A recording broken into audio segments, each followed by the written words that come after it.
Good evening, good evening, good evening, good evening, ladies and gentlemen. Good evening to you. WeatherBrains episode number 793. This is for the 29th of March. This is James here. I got to get my headphones connected because I cannot hear. Okay, I think we're good.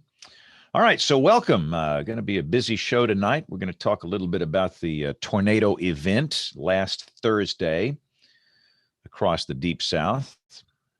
And as some of you know, I was slightly involved in that. So let's get the embed code launched, which we have just done. And now let's see if we can get everybody on the show here. Be sure I got all the right little buttons pressed, and I think we do. All right, so let's invite everybody. And by the way, for those that are new here, if you want to watch the actual content, move the slider about 5 minutes in. But this is the time of the show where we share boring personal stories, humorous anecdotes, and we say outrageous things. Sometimes. So let's bring everybody online here. Hopefully everybody will be in tonight. And we'll have a very interesting discussion here. All right. I think we're invited. And I feel like I've not done something, but we'll figure it out when it doesn't work. No, it's we're in the middle of the spring tornado season, the spring segment of the tornado season down here in the Deep South. And we'll talk about really a couple of high impact events, one back on St. Patrick's Day, and then one last Thursday. You got some folks coming in from the National Weather Service offices involved.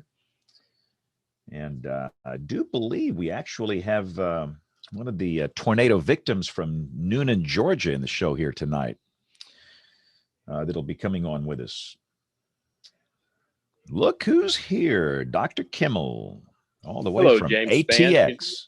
Can you hear me okay? I tell you what, Troy, I think something's hosed up with my audio here. Hang on. Okay. Hang on.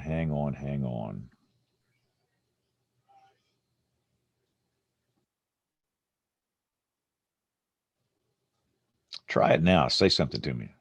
Hey, James Spann. Yes, loud and clear. I'm in my sister's backyard here, man. So I'm glad that. Well, I like it. Yeah, and just to let you know, I'm glad everything's fine with you. So. Yeah, the two of us. I don't think anybody will invite us over anytime soon. We are attracting disasters. No, I know Jen and Bill are both saying we want nothing to do with either one of you. So no, we're going to be kicked off the show here. These guys are walking disaster areas. That's true. Oh, it's so good to see you. Good to see you too, Jen. So you're hanging in there? I'm still in shock a little bit, and the house is stripped down to studs now, y'all. The house is. Oh, no. Wow. They've moved me completely out, and you saw some of the pictures, James, I sent you last night, and from the security camera, but it's stripped down to studs, and I get a new house for about $3,200. So, I mean, it's pretty good, I guess. It's just not good at the moment. So. Yeah. Wow. Wow. Unbelievable. Goodness gracious. Hey, James, how close was the tornado to your house, the path? I mean, I assume you were in the path, but. Yeah. It came right through. I mean, the one thing about it, I mean, you have to look at the positives. We get a different view of the sunset now. Yeah. I posted a picture last night, and we had a lot of trees, and the view back to the southwest, it's just as clear as could be. I can see all the way to Memphis now. Yeah. Well, I got to tell you, buddy, I'm hearing tonight. I've got emails from people that tonight is the must-see show, just because we want to see James Spann, and we're counting the WeatherBrains that have been that have been affected by weather, and we're seeing who's Let's don't next. add I'm to just it, kidding. Troy. Let's don't. Yeah. Bill Murray, If- I've got something fun to tell you because I'm moving into the Homewood Suites by Hilton in Northwest Austin, a two-bedroom place at the end of the month, and I'll be there for 3 months. So I'll be ranking up my Hilton points. Good. Well, that's important. You'll be one of those diamond members here shortly. Yeah. You may get to that top level. I don't even know what it's called, Troy. Yep. We have one of these next door, Troy, to the TV station, a Homewood Suites by Hilton.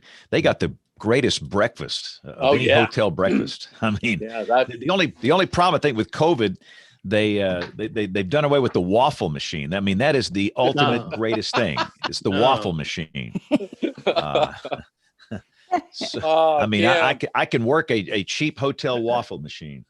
They're not cheap. That's the kind of stuff that makes the cross-country drives when we go from North Carolina to Texas and back bearable. Is stopping somewhere and usually around Birmingham or Vicksburg or Monroe, Louisiana, and going down and breaking and having a waffle and all that kind of stuff. The kids love doing it and they eat everything. And well, I've been told I've been spoiled to it. I have to tell Bill though that I got the reservation in my files and it came back, and when I saw the final bill was $21,000 to the insurance company. I was sitting there going, I better enjoy this. Hey, John, Dr. John DeBlock, can you hear us okay? I hear you loud and clear. How about me? Perfect. My beard has beard envy. I just thought you'd like to know. All right. Oh, no, I was admiring yours, too. We all have Kim Coco McLean envy. She's got our. We've all got baby envy. Yeah. Yeah. Lily says hello to everybody. Hey, Lily. Yeah. Why go to sleep when you can stay up and be a part of WeatherBrains? Right? Absolutely. Yep. Lily is the most adult person on here, the most mature person on here. Absolutely, she is. All right, Bill, you want that mic coming out of your head like that? Is that cool with you? Before we start, well, I don't know what other way to do it. So. That's probably better. Lower, there we go. That's worse. It looks like you've got a mic growing out of your head. Does that still sound okay right there? That's much better. Yeah, much better. All right, so let me get the recorders going here. All right, so we love the babies. Such a cute baby. Here we go. Does she still sleep with her butt sticking up in the air? Show title. Yeah, there it is. Show title right off the bat. Here we go. In 5. See, the good stuff always misses the recorded segment. All right, here we go. In 5, 4. This is why you want to watch the pre-show. Here we go in 5, 4, 3, 2, 1. WeatherBrains is brought to you by Midland Weather Radio. Every home, school, and business should have a NOAA Weather Radio, the official voice of the National Weather Service. And the AMS Weather Band. Join the American Meteorological Society by becoming a member of the band. The AMS Weather Band is a global community of weather enthusiasts dedicated to learning and sharing their love of science. Visit amsweatherband.org to learn more and join the band today. Ladies and gentlemen, this is WeatherBrains, episode number 793. This is for the 29th of March, 2021. And for those that, and by the way, most of you listen, we know that, but for those of you watching, everybody's been going, oh, because Kim has the baby. Kim, introduce your guest, please. Yeah, my guest, WeatherBrain, tonight is 5 months old. This is Lily McLean, and she refuses to go to sleep, and so does her sister. So we're doing divide and conquer. I have the quieter one. I tell you what, I could not miss tonight. I could not miss talking about what happened last week. And gosh, brains, I mean, two of you now have had significant damage to your homes from significant weather events this year. We're going to hold it steady there, Crazy. Kim. We're not going to increase that number. So if a third WeatherBrains cast member has a natural disaster at their house, we're going to see people jumping off this ship real quick. Yes. Well, my Monday nights are tied up. I can't do the show anymore. It'll be the James Spann show then. So now just be me and Troy probably. Yeah, so Troy, tell us your already. venue this evening. You're outdoors, it looks like. Yeah, I'm outdoors with my sister in Southwest Austin, my sister Kathy, and my nephew Jackson here, and that's where I'm staying for the end through the end of the week, and then I'm into a Homewood Suites by Hilton for about 3 months after that, a 2-bedroom suite that I'll move into at the end of the week in Northwest Austin. The house, by the way, in the office that most people are used to seeing is basically down to studs at this point, and we're beginning rebuilding this week. It'll take about 3 months. So, wow, people just don't understand, Troy. Natural disasters happen, and it's the natural tendency. If you're not involved in it, you just move on. In the next few days, you forget about it. But the effects of this horrible winter weather situation, it's just going on and on and on. Not just for you, for so many people. No, it is, and I have to admit, James, I'm still a little bit in shock. We talked about that a little bit before, and I felt like I need to get on the phone to Kim and just, be able to talk to her because, it's something that I always say hope is not a plan, but I don't know that I was as well planned as I needed to be for exactly what happened. And I will tell you also something else, James, and I say this sincerely for everyone here, all the brains. Last Thursday in my severe and unusual weather class, we were monitoring the Alabama tornadoes. And we were watching the one and only James Spann on ABC 33 and 40 live in our Zoom classroom when that happened. And I had to pull out of the class because I wanted to find out more as much as I could. But I want to tell you about what a true professional is, and that is James Spann.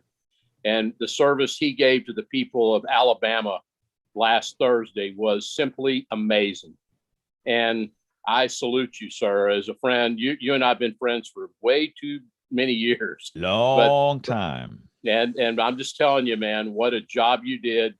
And I realized we had a loss of life in Alabama last Thursday, but I'm going to tell you that you saved lives last Thursday, James Spann. Well, you are way, way, way too kind. I'm just a little cog in this big wheel, and we'll talk about that event here in detail here in just a second. Yeah. But let's see. Jen is back. Jen was absent with leave last week, and she's back. What's happening in Columbus? Hey, everybody. Yeah, things are fine here. It's been a busy few weeks, so I needed a minute to try to catch my breath. Had a lot of radio stations and everything, so just needed a minute and back at it. Pretty crazy with the weather here. We're about to get 70 tomorrow and then mid-30s by Thursday. So we're about having 3 seasons in a week. But then we rebound for the weekend. So I'm ready. I'm ready for it just to be a quiet couple of spring weeks. I think that's what we all need. We need to breathe right now. It's quiet weather. Come on, Nate. Oh, don't be a poop. Aubrey, how cold is going to be up in your neck of the woods later this week? Ugh, too cold. 43 and wind. Ugh. Lows in the 20s. Allegheny Mountain snow. Yeah. I Bring like it. Yeah. So, Nate, I'm kind of excited about our first weather brain on the show because we now have dueling beards here. Yeah. I told him in the pre-show. For those that are watching, Yeah, I told him in the pre-show that my beard has beard envy. It's his is longer and fuller than mine, and I'm feeling rather inadequate at the moment. But show title. Yeah. No. I'll use beard envy. There's no doubt that's the show title for this week. But Bill Murray, let's bring in our guest beard so we can have the beard off here. Go.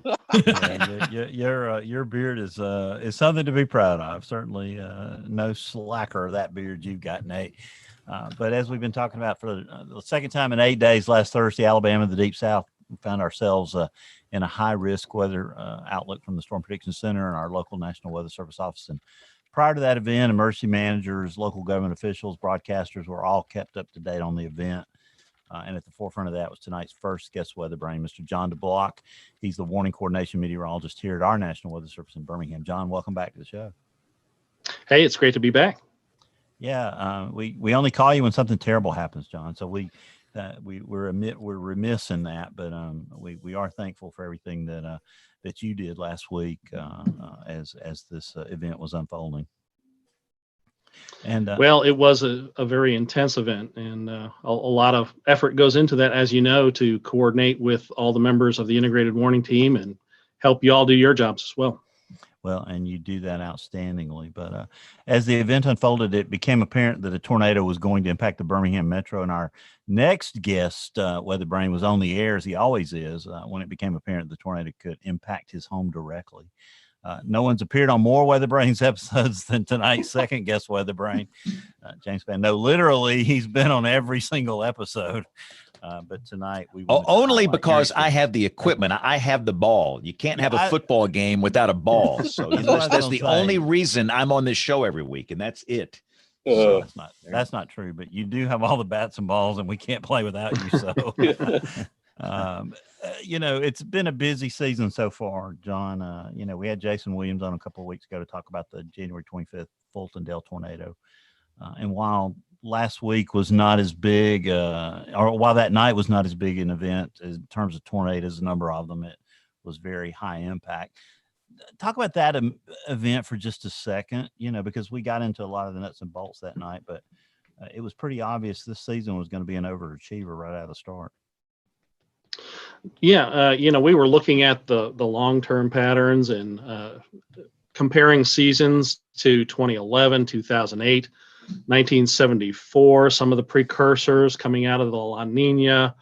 A lot of things were pointing towards an active season. I don't know that we thought it would get off to such a banging start with two high risks within a week over portions of Alabama. That's pretty much, I don't know when the last time that happened. I would have to say that's probably unprecedented that has happened. And to get 27 tornadoes statewide in March is a bit of an achievement as well. I think we're very fortunate that things didn't develop the way that the models looked like they were going to develop. We got a little bit of perhaps contamination in the afternoon and kept those storms from really going upscale and being long track violent tornadoes like we saw this week. Even then, we're quick to kind of dismiss that kind of an event. There's still people that are recovering, repairing damage, probably not in their homes, from that little event that we missed on the 17th of March. So, our hearts go out to everybody that's been affected to that. We know, we were out there looking at the damage. We know that people were affected quite significantly by the event on the 17th. And that's kind of the nature of the beast in Alabama in the springtime, where you're recovering from one event and you're checking those long range models to say, okay, when's the next one going to come along?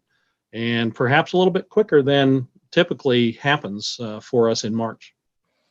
And John, that goes down as one of the biggest events tornado count wise, but if you normalized it, because I guess 11 out of 12 of our biggest events in terms of number have occurred, since 1998, I guess. And one of those with Hurricane George. Mm-hmm. But if we had the same tools we have now back then, 73, 74, how would those tornado outbreaks, sort of normalize? Would the counts have been much, much higher, you think? I would think that they would be somewhat similar. I can't, precise numbers, but all those little EF0s and EF1s now that we're able to detect with that debris signature that probably would have gone otherwise undetected, we're tracking those down now. We see that debris signature. We make the effort to go out there and document everything that we see.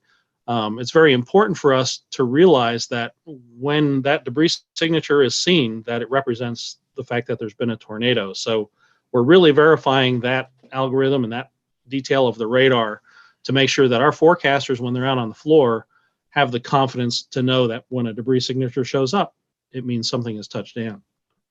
Boy, we knew that that TDS was going to be a game changer from the beginning, John, but it's been even bigger than we ever imagined, it seems like. Well, the generational that we've come along in, coming from just plain radar, C-band radar, X-band radar, and getting the Doppler in 1994. I was at Maxwell when that was installed in East Alabama. The Palm Sunday tornado. We saw that from Maxwell and called the National Weather Service and said, hey, we see rotation on this brand new non-commissioned radar, and gave them some data to base their warnings off of. We've come from there to the dual pole, and with the debris signature now. It's just something amazing that we have a tool at our hands like that. So John, when you see a tornado going, when I see one going towards Centerville, I immediately think 1973. Probably you do too, James. The one that hit the radar, of course, down there on May 27th. And this tornado turned out to be fairly similar. Very long track. Is it still 80 miles? Is that sort of where the track path length is pegged? 80.38, and that puts us at number 7 on the list now for the longest track tornado in Alabama. It's like less than 0.3 of a mile shorter than the Tuscaloosa Birmingham tornado on April 27th. So it's that kind of a track length that we're talking about. And it did go right over the Centerville radar. The Centerville radar was damaged. Again, the radome is blown off. It looks like the inflation building is a little bit damaged, but the dish is completely exposed and visible to passersby on Alabama 25 as you go through that area. So that was sort of deja vu all over again. It sounds like, that's just scary. So John, the ink is not even dry on your surveys from the 17th, and it was already apparently we're going to have another big event. So kind of set the stage for us, from last Thursday. Well, the early indications are when you see something cropping up in the models, our first step here is to get that in our hazardous weather outlook and get a little bit of a threat on the map there.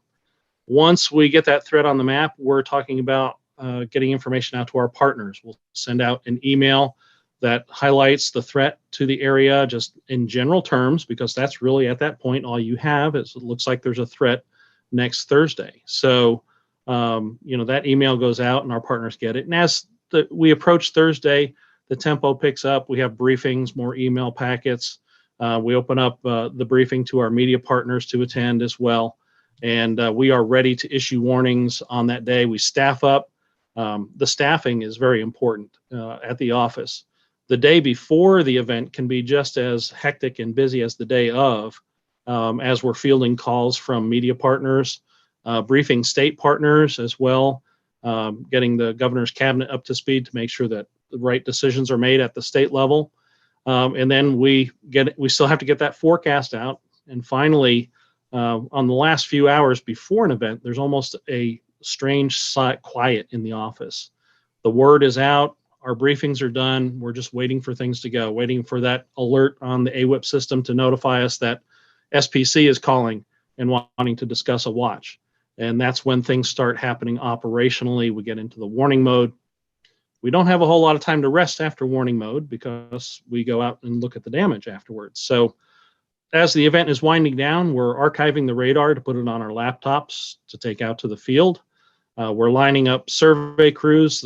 They've already been identified, but we're determining who's going to go on what tracks, kind of prioritizing which track. And that tends to be one of two things, either the most severe track or the most press worthy, as it were. If there's fatalities on a track, we want to get out and investigate those tracks first and foremost so that the people know what it was that happened to them. And that's very important for our state partners and I believe FEMA as well. So, and that will go on for as many days as needed after the event, that we document the storm tracks, the magnitude of the storm, the path length and the path width. And we get that all documented. A couple months from now, it'll go into the official storm data record and it'll be at that point archived for historical purposes. Well, John, when we get a lot of convection in the morning, sometimes that's a good sign. Maybe it'll prevent the eventual outbreak from being as bad. And maybe here it could have been worse. But things got busy pretty quick Thursday morning. I was kind of out of pocket. I had to give a shout out to Scott Martin on our team because he was handling all that. And I was coming in on 2 wheels in Washington, D.C. I literally pulled up in front of the canopy at the wharf. Let's get another shout out for Hilton there, and just ran in the building, said, I just have a room now. Yeah, I don't care what it is, where it is, but I need a room now, because we were already listening to James. James, who does the streaming for the television stations? Because that must be a powerhouse, because I think there were at least 2 or 3 million people watching you or listening to you last Thursday. People can watch one of two ways. They can watch the company's stream, which is Sinclair, or they can watch on Facebook Live. And I don't have the numbers from the Sinclair stream, but Facebook Live, the last time I looked, was 1.2 million, which is slightly elevated for a local TV station. Well, and it never burped. I mean, the entire time, because I took Elle's laptop and stuck it over on the desk and just had you playing while we were working, and it truly was amazing for sure. But I guess there have been several cases in point, John, where that morning convection doesn't matter. Especially 2011, 1974, right. 73, probably a million. 1977, the Smithfield tornado. We had lots of activity that morning, and it didn't affect the eventual outcome. Yeah, I would think outside of 2011, I would welcome that morning convection. But after having experienced 2011, recognizing, hey, this is the warm front, here comes the really bad stuff behind it with the juicy warm air out of the Gulf, and we're waiting for the upper air dynamics and the cold front to be kicking in from the west. A low-level jet to kick in. That's just kind of it's kind of a rude wake-up call, to be honest with you. We've been fortunate that we have not had significant events, significant storms, either severe thunderstorms or tornadoes with that morning convection. Warm fronts, I think, are kind of that little sneaky kind of a thing that can catch you off guard. We're always watching for the potential for something to get out of hand real quickly along that warm front convection. And that happened here. So the PDS tornado watch comes out, what, about 11:30, John, at that point? Yeah, I think that gets it comes out at 11:30. Mm-hmm. Yeah. And, that got a lot of people's attention at that point. Yeah, we got I was scheduled to come in at noon, and about 11:20, 11:25, get a little frantic text message from Kevin to say, hey, y'all need to get in here now. So we pretty much dropped everything and made it in here, got in about 11:45, and immediately started, my job was communicating on the radio system that we have with the state and with the NWS chat, and getting the information out as much as I could to our partners in a timely manner, and also soliciting storm reports, any information from anybody that was participating in chat as well. Well, John, y'all did an outstanding job, setting up Slack as a backup, but suddenly that kind of went away.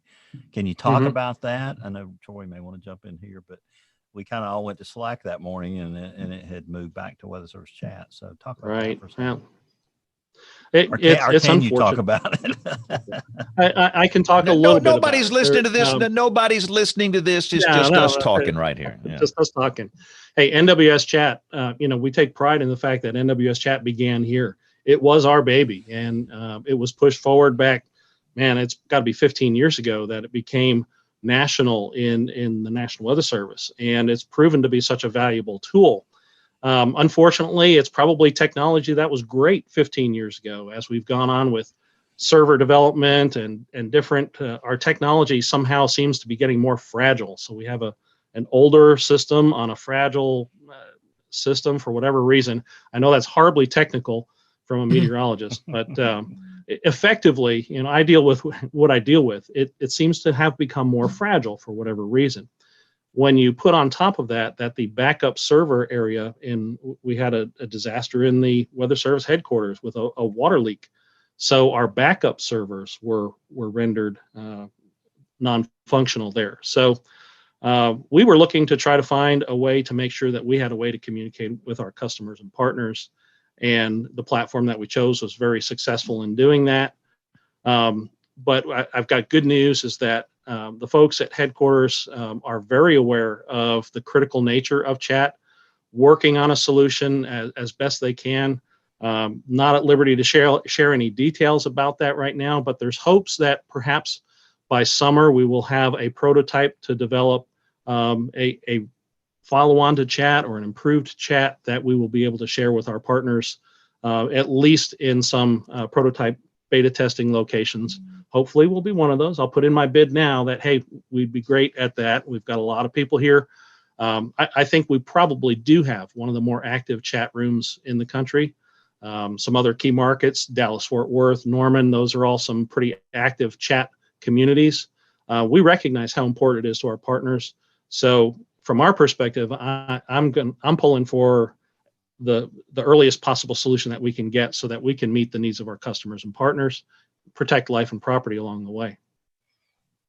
Yeah, so James, did we have chat or the early rudimentary chat for the Veterans Day outbreak in 2001? Was that first time we ever had it? So here's the deal. It was, Tom Bradshaw and Ron Murphy wanted me to go to lunch with them at O'Charlie's over here. Right where the tornado hit. Yeah. Right.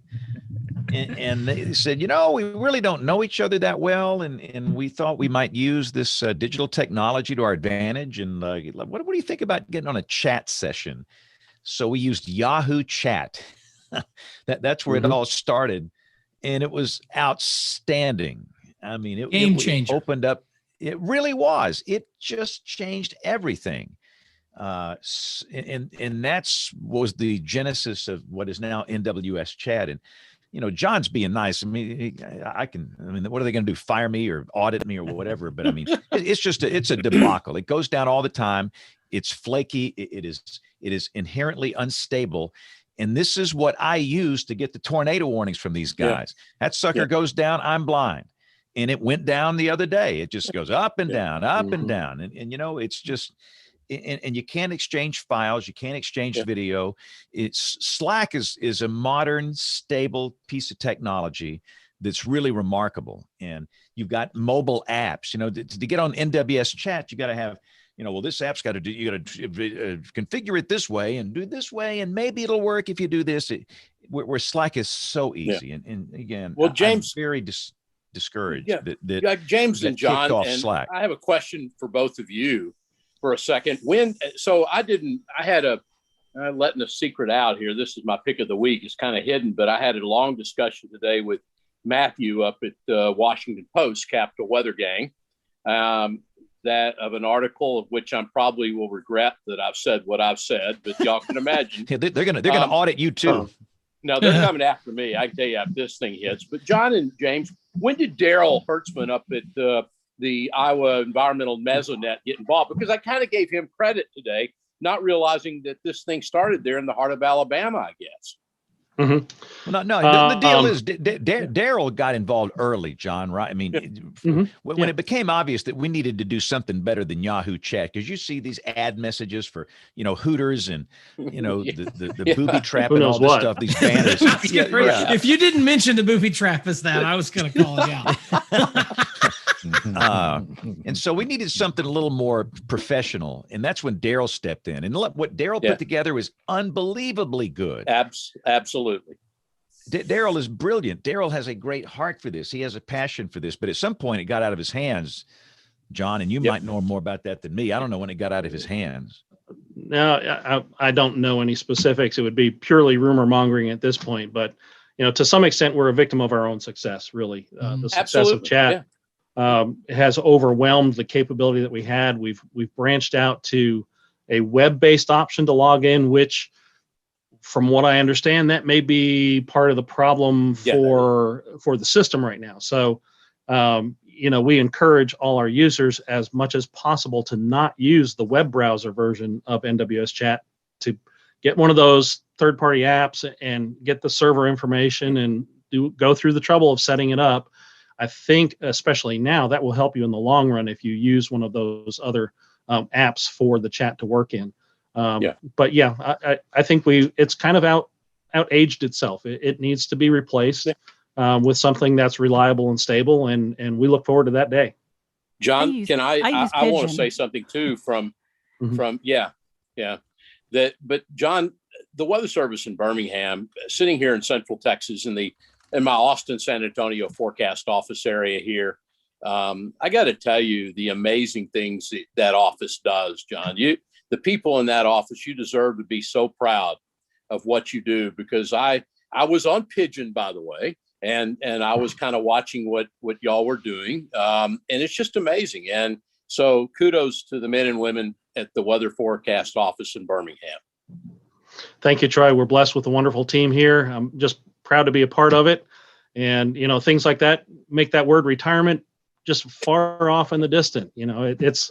I love my job, and the opportunity to reach out to people and hopefully affect people and teach them how to protect themselves keeps me going. Of course, we've got the youth in here to do all the heavy lifting and all the good things. I'm just proud to be a part of the team here, and thank you for your kind words. So, Jen, you were going to say you're a Pigeon user, right? I do use Pigeon because I'm on so many different chats during bigger outbreaks covering across the globe. So across the United States, it feels like the globe. But yeah, because it's across the country. So I'm on so many, I don't want to ever weigh down the chat rooms. But Pigeon works very well. It's a little clunky at first to get it going, but then once you get it started, you can look at so many different rooms at once.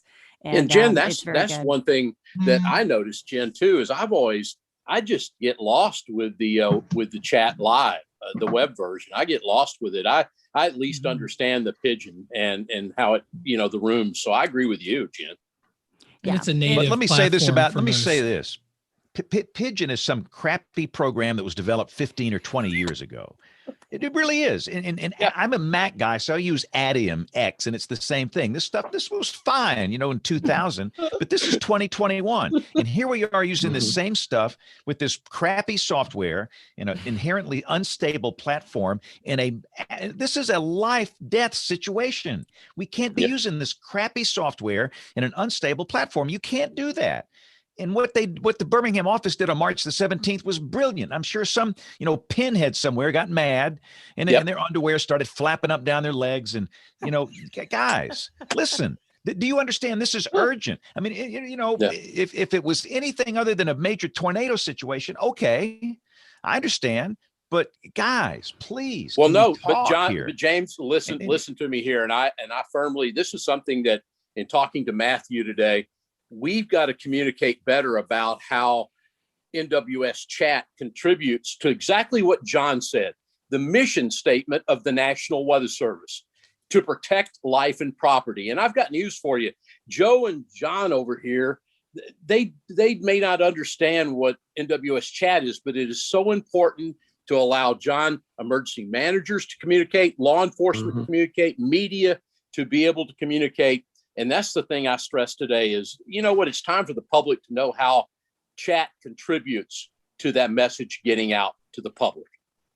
Right. And here's the other thing, too, with the Weather Service chat, people, they'll say, well, you can't come on this room unless you're in the local area because it's going to bog down the system. And that's when we have problems. That shouldn't matter.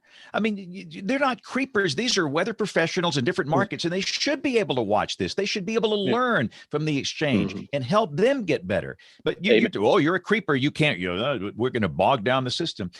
What are we using? A Commodore 64 for this thing? I mean, this is not that hard. A VIC 20. So I don't want to sound like a crank here, but this is there's some issues that we're fighting here, and this is one of them. And John, he can't say anything. I mean, I understand that, but we can be loudmouths here. So I think we need to get Louis I would back say, on the show. sort of to echo what Troy and Jen have said, that is an absolute game changer. Because I was in the business before when there was no chat.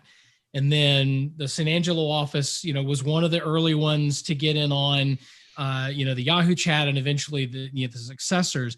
And I remember the first couple of tornado warnings I covered as a, wet behind the ears chief meteorologist in Abilene, Texas, when we had access to chat. And I'm able to do this Weather Service chat with the San Angelo office and then Midland out to the west. It was an absolute game changer in how we were able to communicate, because we had this live feed of information of people in the field, what they were seeing, what they weren't seeing. We're able to get into the heads of the forecasters a little bit, and they're not giving us any, they're not saying, hey, we're going to issue a tornado warning on this. They're not slipping us anything that's not public, but they're giving us, hey, here's what we're thinking. We're looking at this, and here's the thought process on this, and here's what might trigger a warning. And we're able to actually have conversations back and forth. In one instance, very recently, as a matter of fact, our Dallas station, so the NBC and Telemundo duopoly in the Dallas-Fort Worth market, we own an S-band radar south of Dallas and near Ennis, Texas.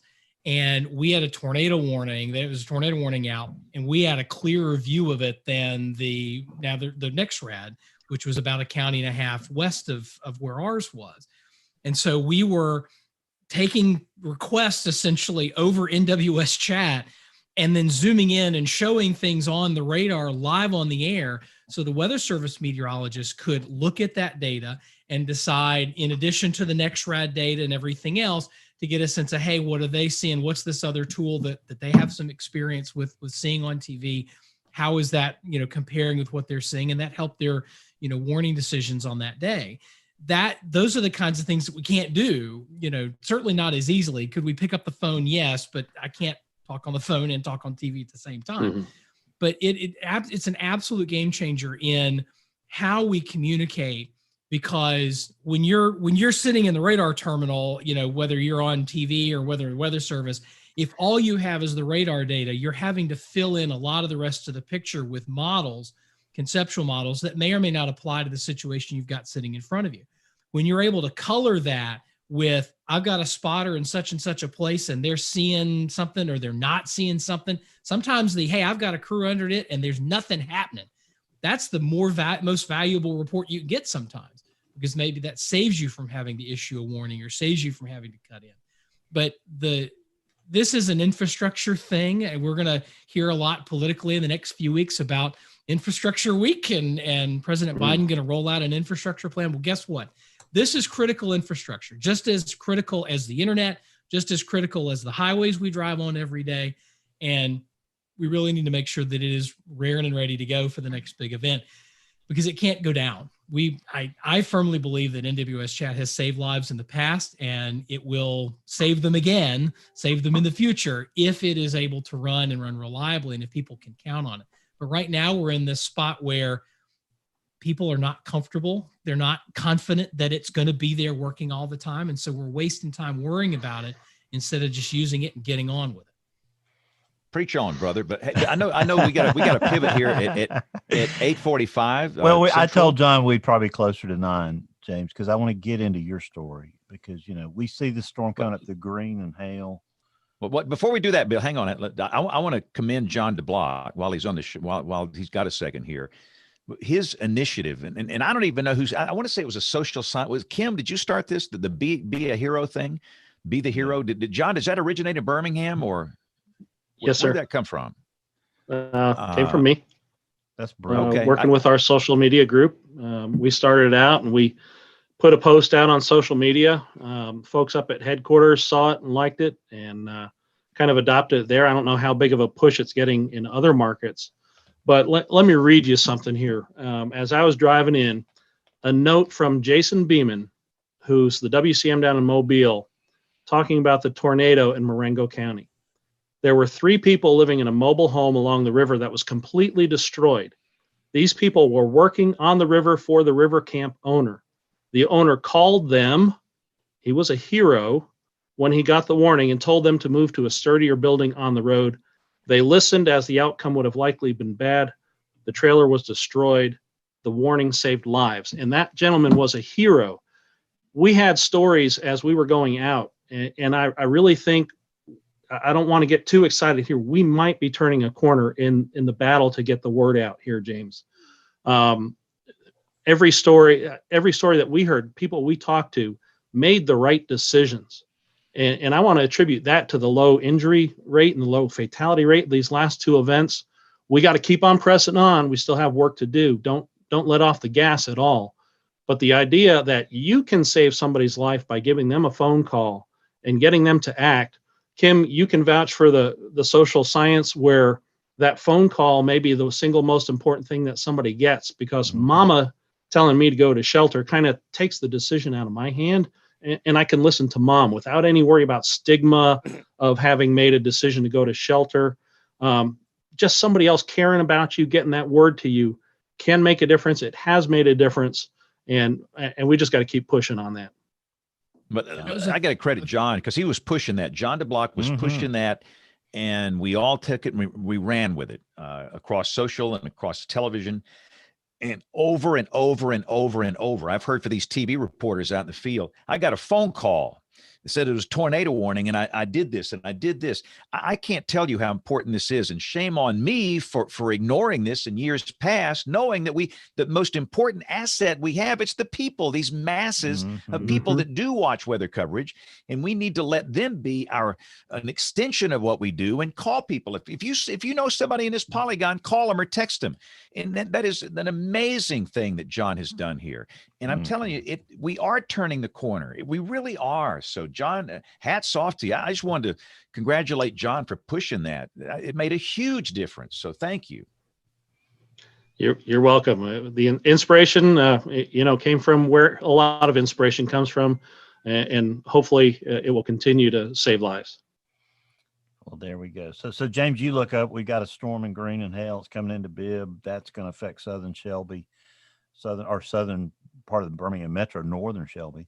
And you're starting to track that storm. What was going through your mind as you watched that storm? You don't in terms of personal stuff, you don't think about that.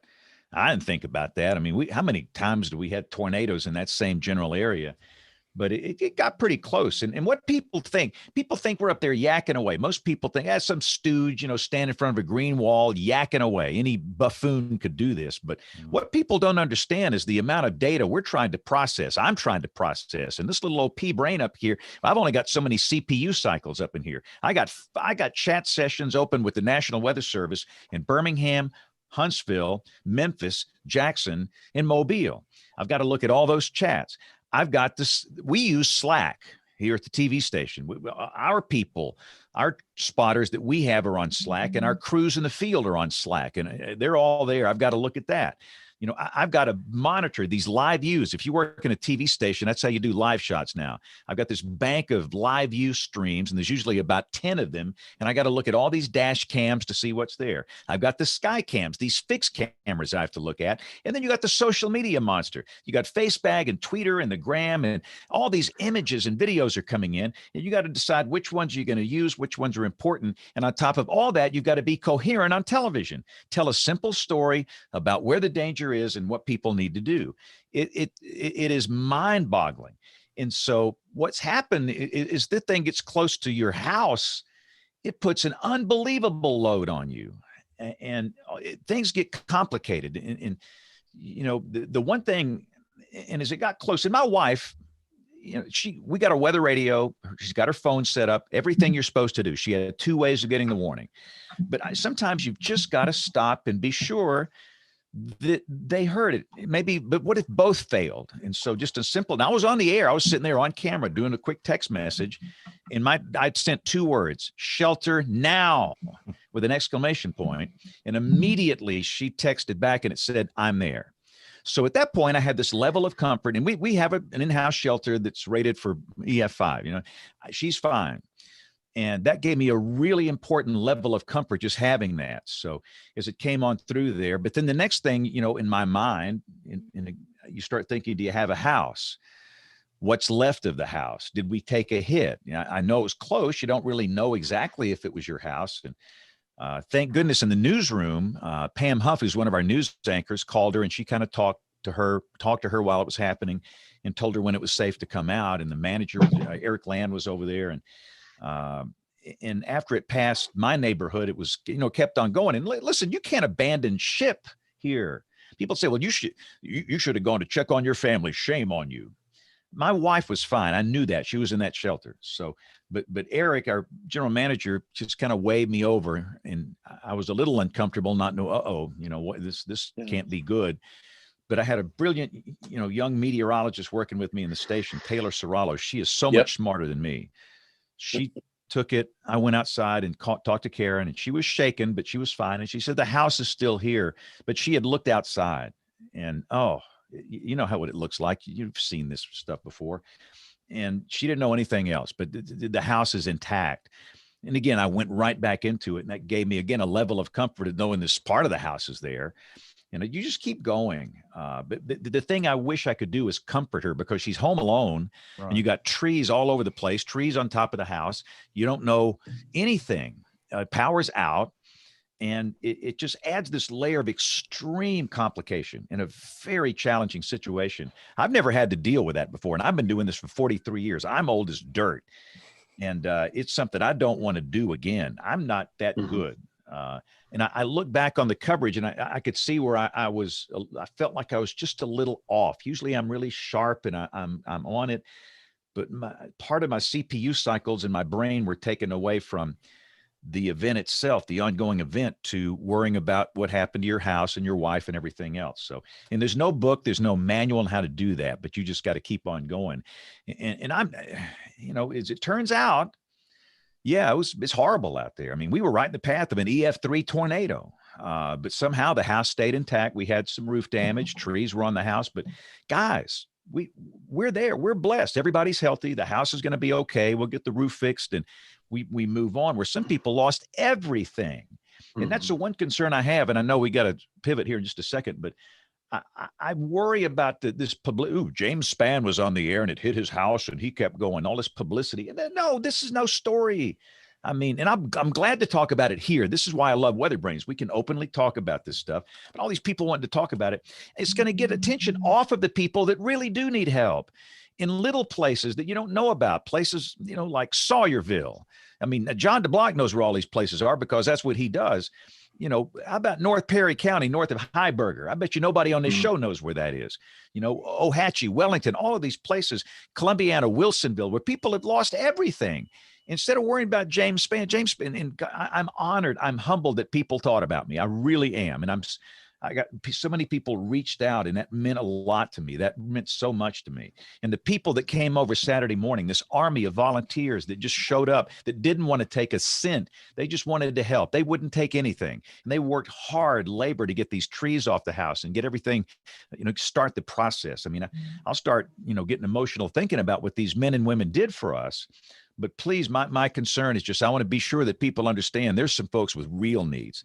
But I'll tell you this, here's the thing I'm learning personally, when the media goes away and the story goes away after about 3 days, that's typically the news cycle, and people forget about it.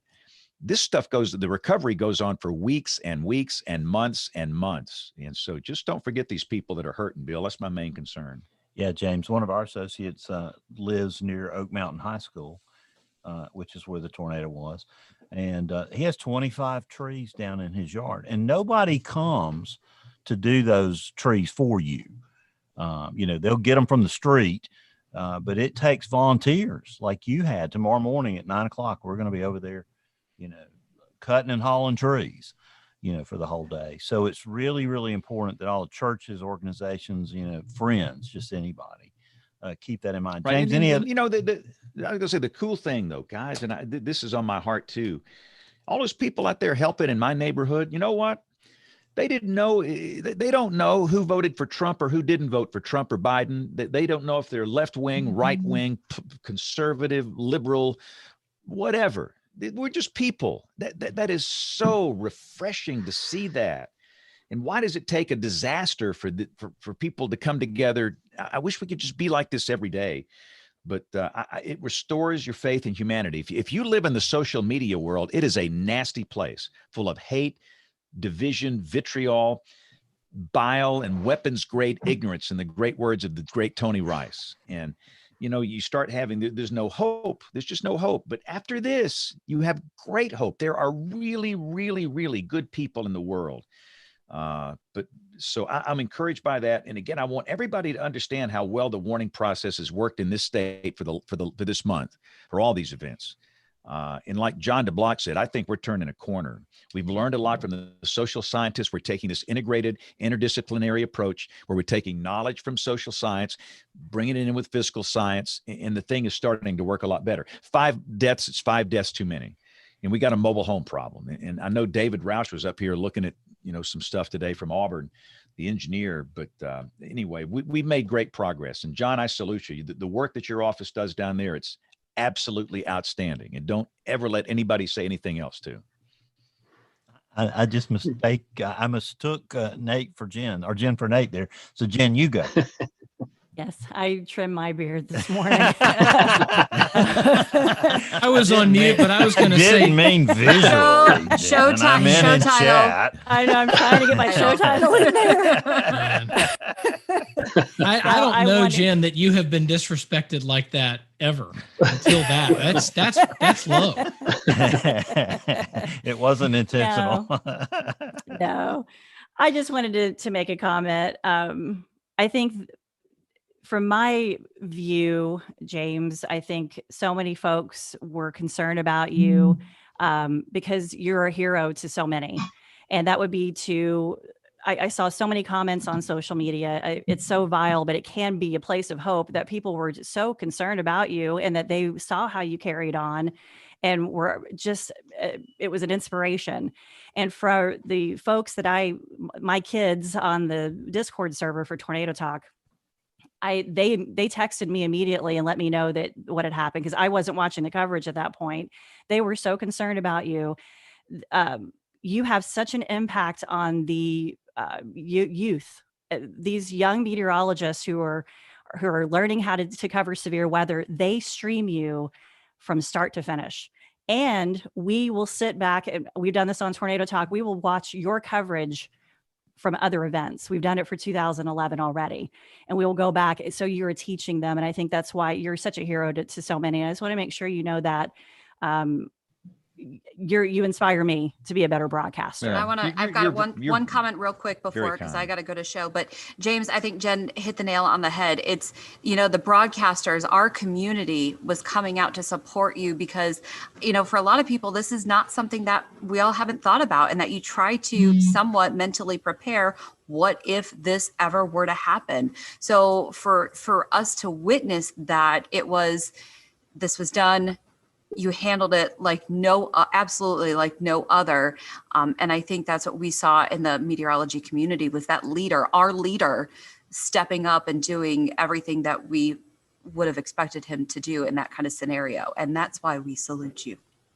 Amen. James, John, I have a question for you. And I still can remember this from last Thursday, but can you, John and James, tell me anything about the Ohatchee community? This community, I was sitting there with James and watching that, John, and I was sitting there looking at the radar signature, and I was sitting there praying for these people. I knew it was bad, and that's where we had our fatalities. Is that correct? That is correct. The fatalities, I believe there were 3 in Ohatchee, 1 in Wellington. I can't recall where the fifth one was. The tree damage that was produced was just, it looks like a weed eater went through and just cut things down right on the trunks of the trees. And I think that was our main source of debris. Not a whole lot of population up there. I have not seen the details on the types of structures where the fatalities occurred. A little bit sensitive. We don't really try to push and get into those details too hard right off the bat. We want to be sensitive to the victims and their families. But this is a small community, John. What's the population of Ohatchee for you and James? It's probably, I don't know, right there in the middle of town. It's, several hundred. Okay. If you look at people with a mailing address, can you see that bathtub, by the way? I'm doing a screen share. Yeah. 4 people were in that bathtub in Ohatchee. Oh, they heard the warning. They got into a bathroom, a small bathroom, and four people were piled in that thing, and that saved their life. They got the warning. But the home of the Ohatchee Indians. I've been to that school so many times. I bet you own some bricks in that building. I've been to the Jackson Ohatchee so many times. I've probably eaten 50 sausage biscuits in that Jack's. I've been to Oak Bowery Baptist Church so many times, right there on Highway 144. I know this place like the back of my hand.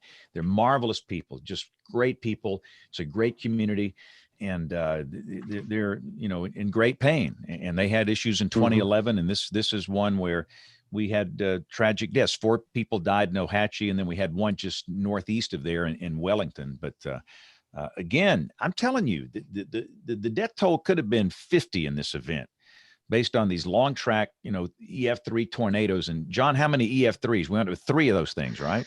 We're up to 4, I think now, if I believe correct. Ohatchee is 4. 1, 2, 3. 3 or 4. See if I can find that information before we go away here. But Chris Darden was up there today, and he shared also that there were 2 other businesses, 22 people sheltering in a safe room at Precision Materials, another 13 people sheltering in a community shelter in Wellington after getting the warning. Definitely had the potential for a much worse outcome, except for people were doing the right thing. John and James, question for you, just because I want to know, but are schools back in session? Because I noticed James mentioned Hatchie High School in his warning message. Were the schools in session? Or are they still COVID spring break? Yep. Oh, it Mostly was were okay. Spring break. Okay, good. Yeah, we're back at most of the schools are in session, and depending on what district you're in, some are in the middle of spring break. My kids just went back to school today here in Shelby County, so there's an assortment. But we had a lot of folks out of school last week because of spring break, and that was one thing. Well, let me also ask you this, John, and then I'll shut up for a second. But how on that one tornado, the approach was not that far from the WFO, was it? No, we had 2 tornadoes. Yeah. We had 2 tornadoes within probably 6-7 miles of the office, and so we were prepared to go to shelter twice. We actually got on the chat and notified Peachtree, say, hey, we're looking at a potential sheltering situation at the office here. We have a great shelter, reinforced concrete. We're safe here if need be. But yeah, it was looking pretty sketchy for a while. At night. That's right. Yeah. But later John, on. But John, if I remember from chat, I believe you were on chat. You actually put eyes on one of those tornadoes, right? We did not see. Well, no, we didn't see it personally. Okay. There was a chaser crew that had footage on the highway down exit 229. Yep. We're at 234, so 5 miles down the road. It was pretty close. And James, it is 4 EF3s right now. Okay. So James, Troy, I had to send the newsroom down into the stairwell here in our building for the tornado that came through Oak Mountain State Park. That's just about 2 miles south of the TV station. I had confidence enough that we could stay in the studio. And our plan, if we had to abandon the studio, we broadcast live in the stairwell. We go on live view. I've got remote control of the Barron box, just like I do the weather at the house. But we do it in a stairwell, and we had a plan to do that. But in the case of that one, I was very confident it was going to pass south of the station, which it did. But it was the same thing like John. We had one call like that at the TV station. But again, I'm just the one thing I think nobody gives credit to the people of Alabama. They were brilliant. They heard the messaging. They prepared. They got ways of hearing the warning, 2 ways. They had a safe place, and for the people living in a mobile home, they knew to get out of there and get into a shelter. And the people really should be the ones commended, not anybody in the weather enterprise. We just do what we do. But I think the people of this state did an amazing job of being ready for these things. James, I wanted to ask you one more thing before we bring our next set of guests in. Troy Wilrick wrote, the thing that brought it home to him, not only your knowledge of Alabama, but, you continually said there's going to be plenty of time to show you the damage later. We still have to focus about where the tornadoes are headed. So talk about the discipline to maintain that through the whole event. Well, the temptation, you've had major tornado damage. I mean, all these live reporters and live streams, they're just dying to get on the air and tell this story. And I don't blame them. It's an incredible story of damage, and it's a disaster, a humanitarian crisis. But I can't relinquish control. And listen, these areas to the east of the big city, are they less important? I mean, come on. I mean, I'm not fussing any one particular TV station, but I've seen some TV stations where they just grab control. The news department takes over because it hit the metro, and we're going to go to live, local, late breaking, coverage, news you can count on. And come on, man. You got people's lives in danger, and you're throwing to these reporters. You can't do that. You absolutely cannot do that. You've got to stay with a life-threatening situation. Your job, it's to mitigate loss of life. And, you got these incredible visuals and incredible live shots and all these pictures. And no, you stay with it. And to me, that's easy. It's not that hard. The only hard part's fighting off the people in my ear. Hey, pitch to live, blah, blah, blah, pitch to the. No, I'm not going to do that. So it's not hard. You just stay on it. We are weather warriors. Though, I want to push back a little bit. Not hard. Just a little. I think, and I watched probably 2 hours on Thursday in between other things. And I would say that showing damage in a double box, because you were doing it at different times, you had, storm chasers and the live drive and everything as they're trying to get to the tornado and everything, showing that. I think that could very easily could have been damage video, not a live reporter. You're just, here's the helicopter video, or here's, live in, Coleman right now or whatever. And showing that, because that, not that I think your audience necessarily needs that sort of motivation, but to say, this is what this storm that I am talking about now, this is what it has done. And you did that from time to time where you'd pull up a social media picture here and there, in between. I think that can be valuable to sort of reinforce, hey, we're not just talking about, a bucket of spilled paint here. This is actually doing damage. Here's what this storm did 15 minutes ago. We now just have a crew on the scene. I agree with you 100% that you hand it over and the reporters and the anchors take over. And, having lived this 10 years ago, where we had tornadoes on the ground in parts of our viewing area, and my colleague Mike Mason and I are having to, flag down the anchors, like, I've got a new tornado warning. I've got a new debris signature that we need to talk about. And we're talking about damage that's already happened. I think there's value in showing it while you're still in control, showing the radar and sort of tying these two things together. That's the I agree. I totally agree with you that they can put that stuff in one of those boxes. That's fine. Yeah. It's in that little box, and if I have time to talk about it, fine. If not, fine. I totally agree. That's a great point. I think Kim, we got some brain power coming on here now. Go ahead, John DeBall. Yeah, I was just going to say, I think Kim will vouch for us and say that, the visuals of the storms can be a very effective motivation for people to do the right thing as well. So I think, Nate, maybe along a little bit of balance of maybe showing something that indicates the reality of the situation is might help deliver the message. Yeah, that's right, John. That's something that I did find in my study of the April 27th event out there, that people needed kind of both. They need the radar imagery and some of the local context, so they know even where is affected, and if it could be them. And if you just show pictures of tornadoes, which there's some research that shows that can gin up interest, the most, and get people the most, put people in the mindset where they might be most interested in protective action. It doesn't tell them enough to know that it's them, so they actually have to do something.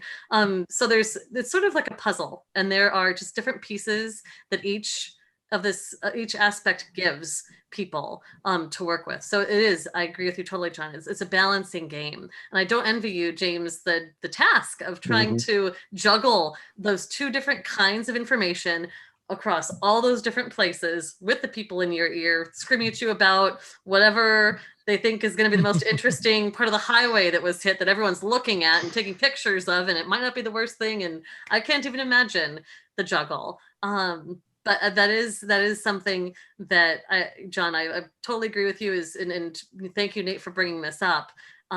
Just worth considering that. But there are some. I have a student who just graduated with her master's who studied a different media market, and she found that there was definitely this propensity to lose people as soon as something goes east of a metro area, to switch over that coverage. And it's a definite pressure, and in some cases is explicit station management policy, and sometimes a little bit implicit. So bravo to you for pushing back on that. There's always a push, I think, for, from the television perspective, there's always a push to try and get live pictures. We know that radar information for some people is not as accessible as, a picture of what it's doing. Or certainly, I think the lesson we learned 10 years ago, last April, in the event that we'll talk about on this program in a couple of weeks, April 27th, that if you've got live video of the tornado, forget everything else, because that is what's going to get the message across. Most of the time, we don't have that. And so I think a lot of times my television producing colleagues will want to try and let me just get something else other than these moving blobs of color moving across the map on the TV screen. And sometimes that's a good thing. Sometimes it's not. If you've got damage pictures, let's put that up there, do a double box, whatever. I think, but sometimes there's just this, that let's just do something else just to pace it. And that's a tendency, I think, that sometimes, producers who are trained to produce an engaging newscast that has variety, that moves, and that retains viewership beyond the emergency nature of what's going on. That's a tendency that we always have to fight a little bit if we've got something going on and the radar is the only thing I've got. If I know I've got, a tornado because I've got a damage signature out of this, I know what that means. I can say that.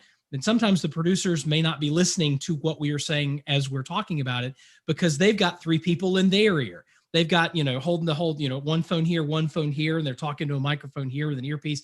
I've done it. It's harrowing.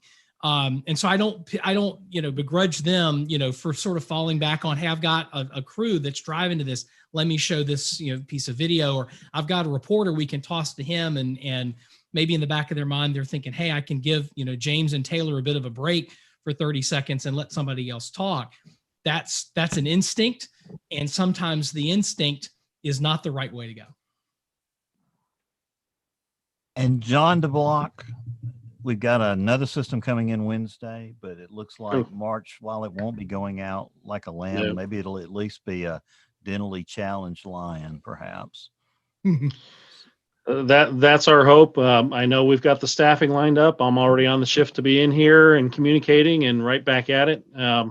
It's March, April, and May. I've always said if I could take 30 days off, it would be April 1st to April 30th, go to Colorado and ski a little bit, and then come back when it's all over. So April, May can't get here soon enough. Well, John, you've been awesome to stick around through the whole thing. We want you to stick around to the end, but it's been a very long show, and I know you got a lot going on. Sure. We'd love to have you stick around if you can. James, I didn't warn you, but we do this thing called Pick of the Week at the end, too. So if you could come up with something weather-related, you'll probably be in the top of the newscast anyway, so it won't matter. So, but anyway, it's been fun having you as a guest panelist tonight. James, if you don't mind, we'll go to commercial and we'll come back. We got a whole nother half the show to go here. It's just halftime. Take a break. We got some brain power coming in. We'll be right back as WeatherBrains rolls along. Calling all weather enthusiasts. Join the American Meteorological Society by becoming a member of the band at amsweatherband.org.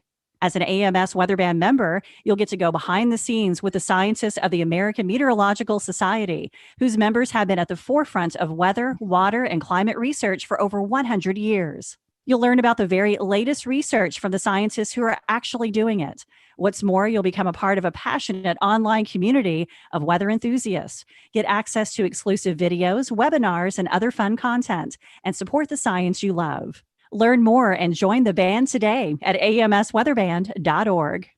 Yeah, my bag of swag from the weather band came today. It was in the mail when we got back from Washington, D.C. My keychain and label and my pen and my certificate. So I am equipped, and we appreciate the AMS for being one of the sponsors. The other sponsor is Midland Weather Radio. We welcome Bruce Jones every week at this time.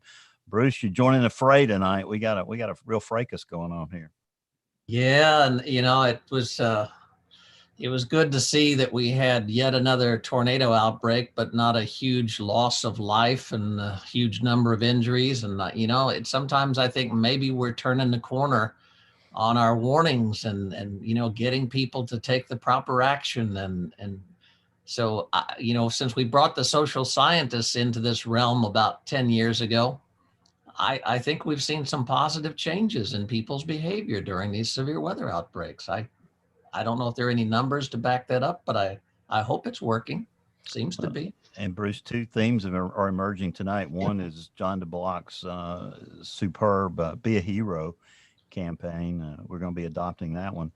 And turning the corner may be something that's happening. And a big part of that is NOAA Weather Radio, the venerable network that is the backbone of our warning system.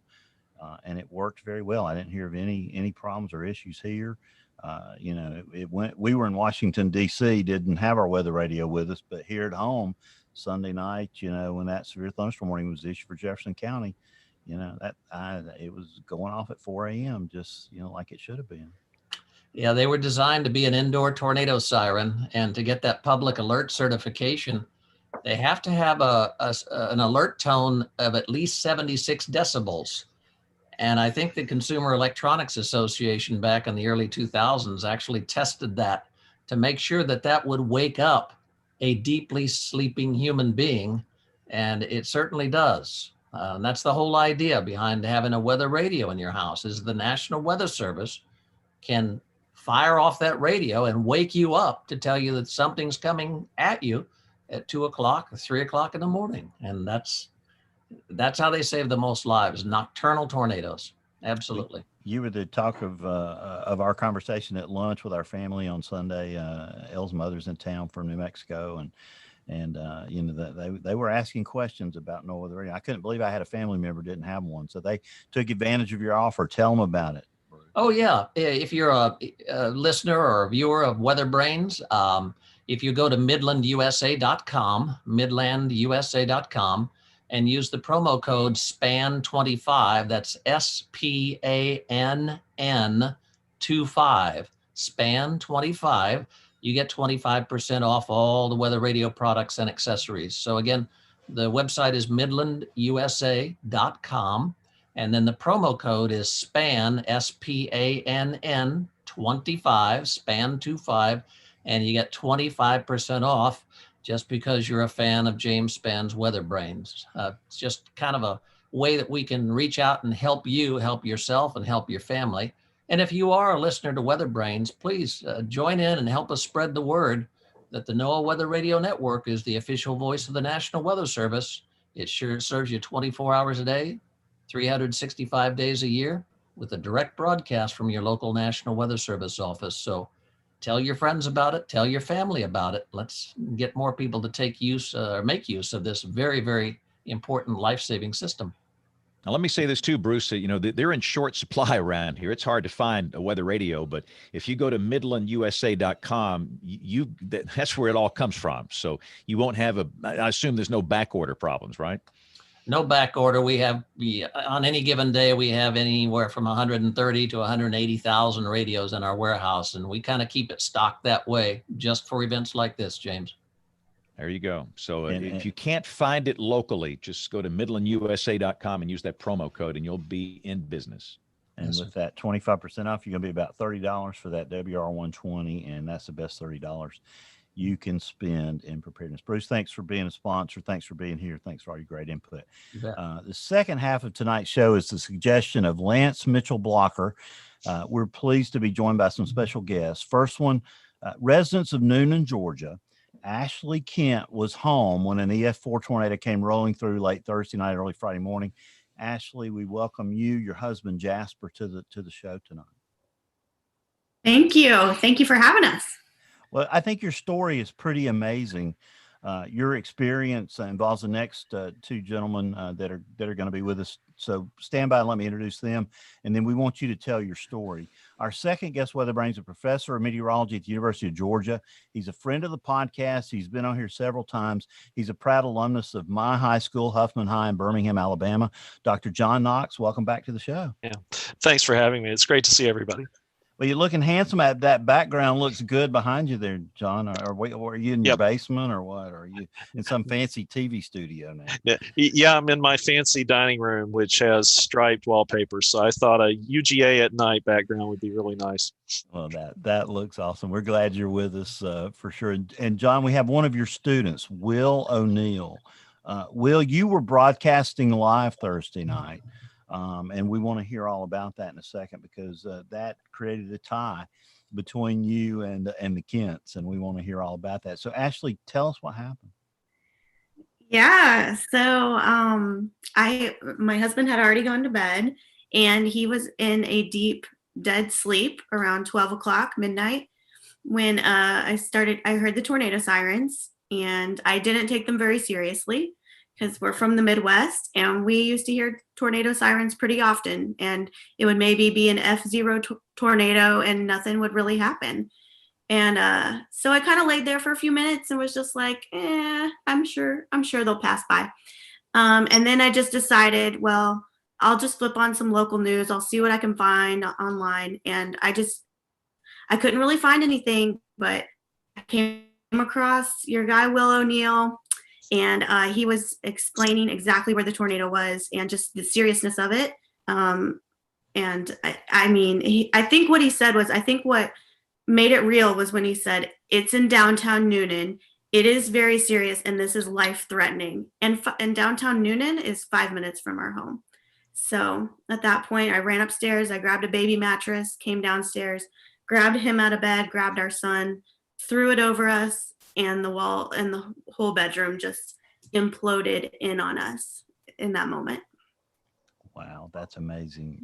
And you don't have local television because you're, I guess, I don't know if this is a right characterization, but you're a cord cutter, like a lot of people are probably today. Because they don't have access to, the James Spans and the, your local TV meteorologist there unless they know to go, to their streams. And so this is a miracle to me that you found what John Knox has created. So John, tell us about the network you've made there.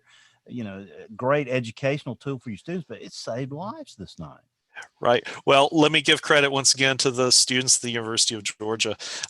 We do 2 different simultaneous Facebook presence, social media weather forecasting ventures. One of them is Athens, Georgia Weather, which was created by Matt Daniel, who is now at WBRC TV in Birmingham. He created that way back in 2009. He was an early adopter, almost as early as James in terms of social media.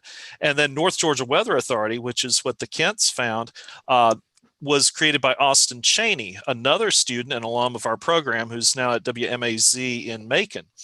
And so when both of them graduated and got too busy to keep it going, what we did was we took the 2 ventures under our wing and made it part of our UGA Atmospheric Sciences curriculum and made it student focused. And so it's student focused, student run. We have students such as Will doing forecasts, and when severe weather comes, live streaming, doing wall to wall, except we're not interrupting any football or sitcoms because all we do is weather on those 2 sites.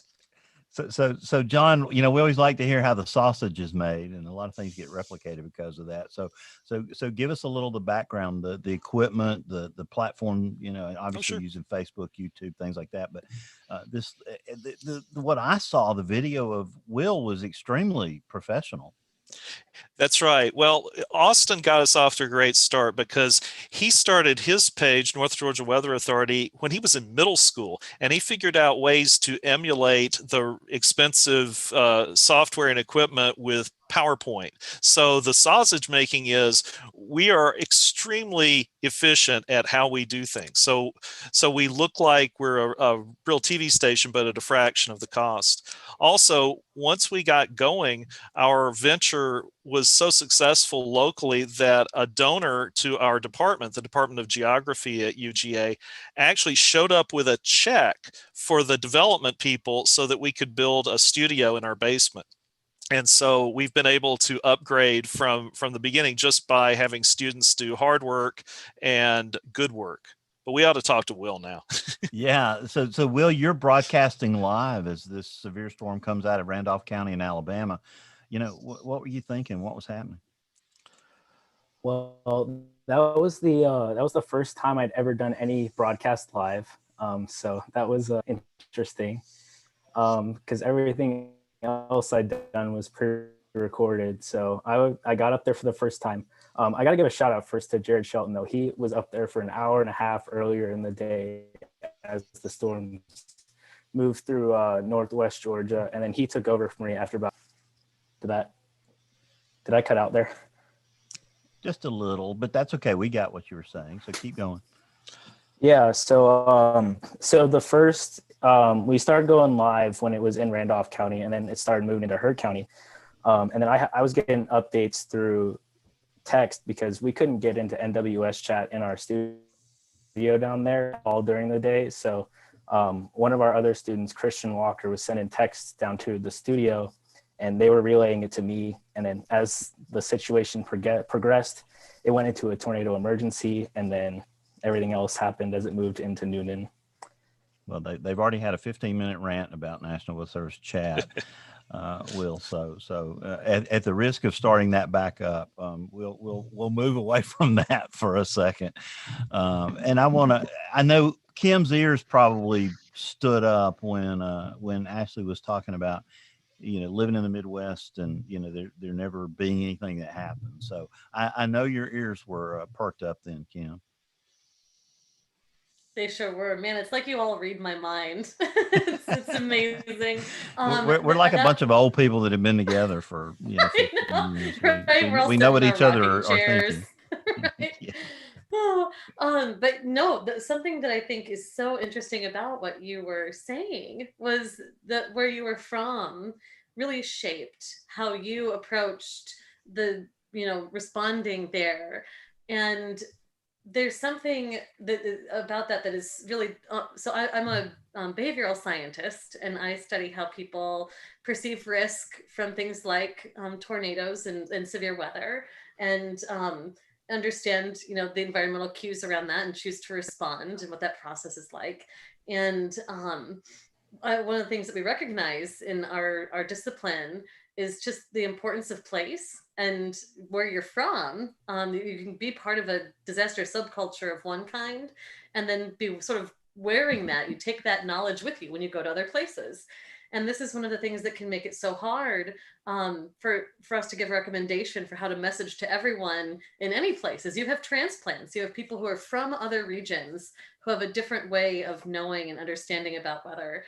This is something that the Weather Service is contending with in a really big way in places like South Texas, where they have a lot of people who are from Central America who have absolutely no familiarity with severe weather.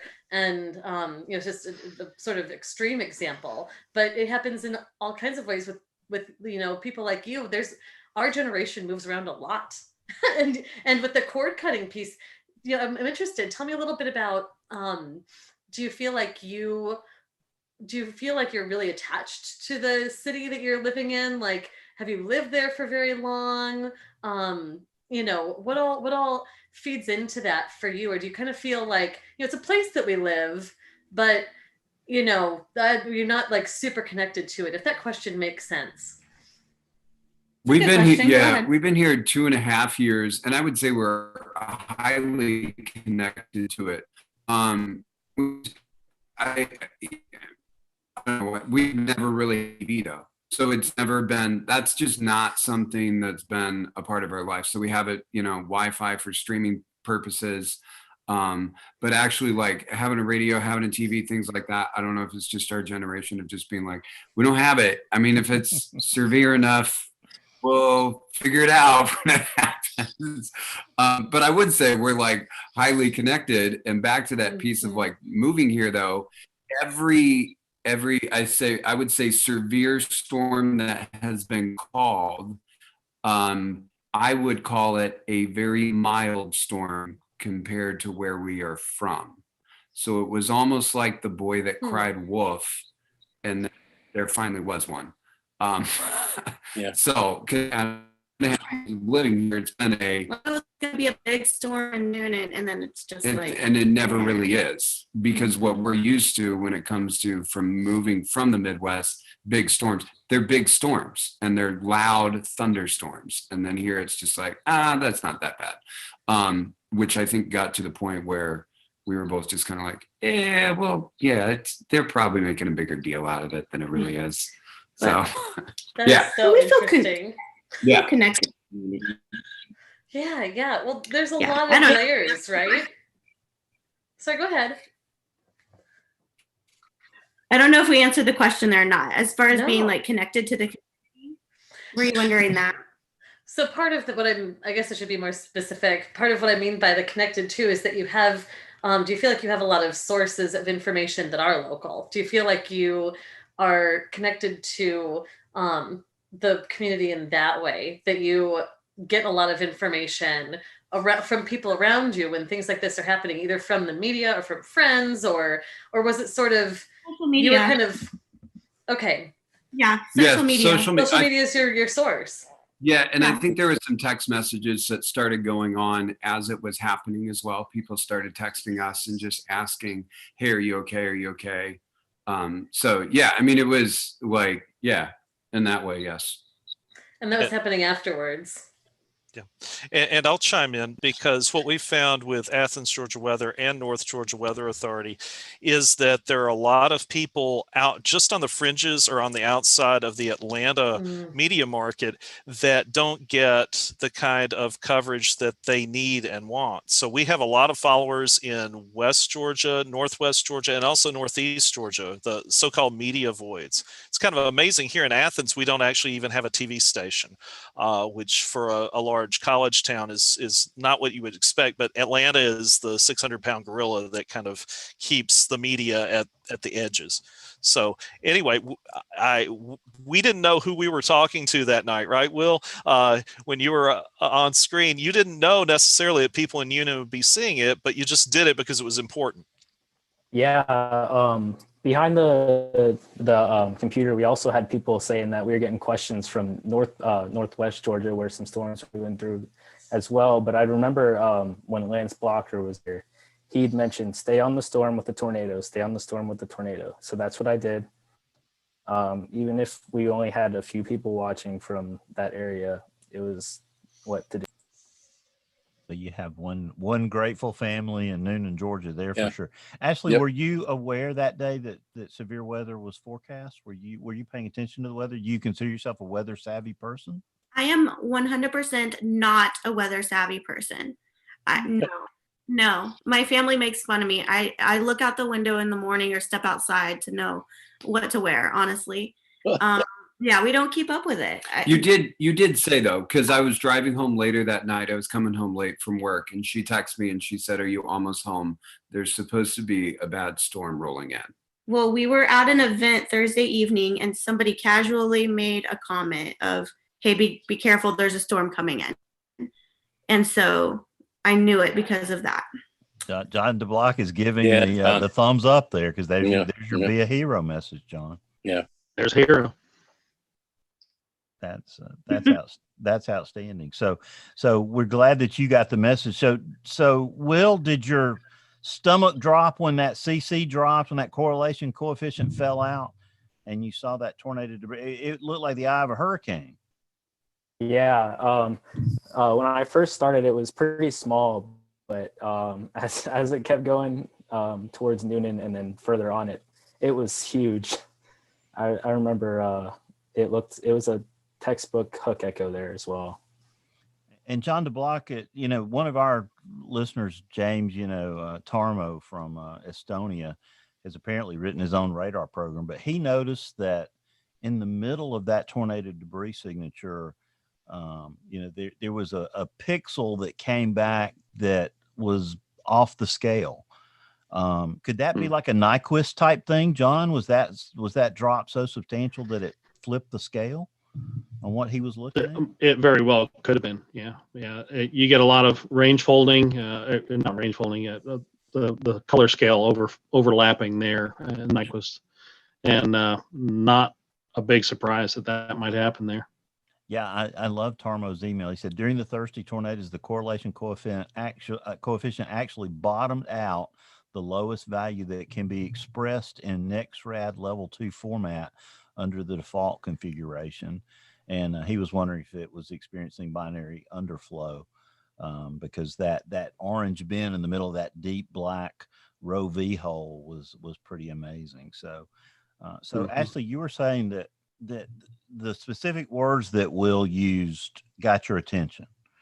And so that's important to us as meteorologists. We want to know, because, we're not social scientists. We like to know what makes people take action. So go over that again. It was the repetitiveness, for one thing. He kept reiterating the same point of, this is serious. This needs to be taken seriously. The location was made very clear. And I think it took a couple times for it to register in my mind how close it was to me. So I needed to hear it a couple of times, or 3 times, of it was in downtown Noonan. And he was just reiterating that this is life-threatening at this point. And also when he said, if you're in Noonan, you should have been in your safe place for 10 minutes by now. And I'm thinking, well, shoot, we're still laying in bed. I think we need to move now. I think it's time to move now. I think at one point if I remember right, that night was kind of a blur, and I was kind of in a fog. You made a comment of, if you're not in cover, it's too late, which I think for me was like a click of like, oh man, this is like real. And I can't remember exactly how you worded it, but it was as you were like walking through where it was going through and making those comments. We could tell you were taking it seriously. Like the look on your face and just your body language, we could tell it was not just, your average storm or whatever. So James Spann, I think we got a young James Spann here. Will, you may have never done this, but you probably had rehearsed it in your head previously, I bet. Yeah, it was definitely all the times I had watched Mr. Spann cover severe weather. Mr. Spann. Oh no, we're gonna have to start calling him Mr. Spann. No, we're not. That just means I'm old. But Will, I'm telling you from my standpoint, you did an amazing job. This story is amazing to hear what we're hearing here. And Will, you're telling us you've never done this before on live TV like this. This is a credit to what John has talked about and what the program has done. And again, we're out here talking about people that are making a difference. And Will, I'm very, very proud of you. I was blown away. I know John's got some clips he can share, if we have time, or you can go see them because they're truly amazing. I would have never guessed that was your first night. Yeah. Doing live coverage, Will. It was outstanding. And I'll just chime in that since we're a medium-sized program at Georgia, we have about 60 majors.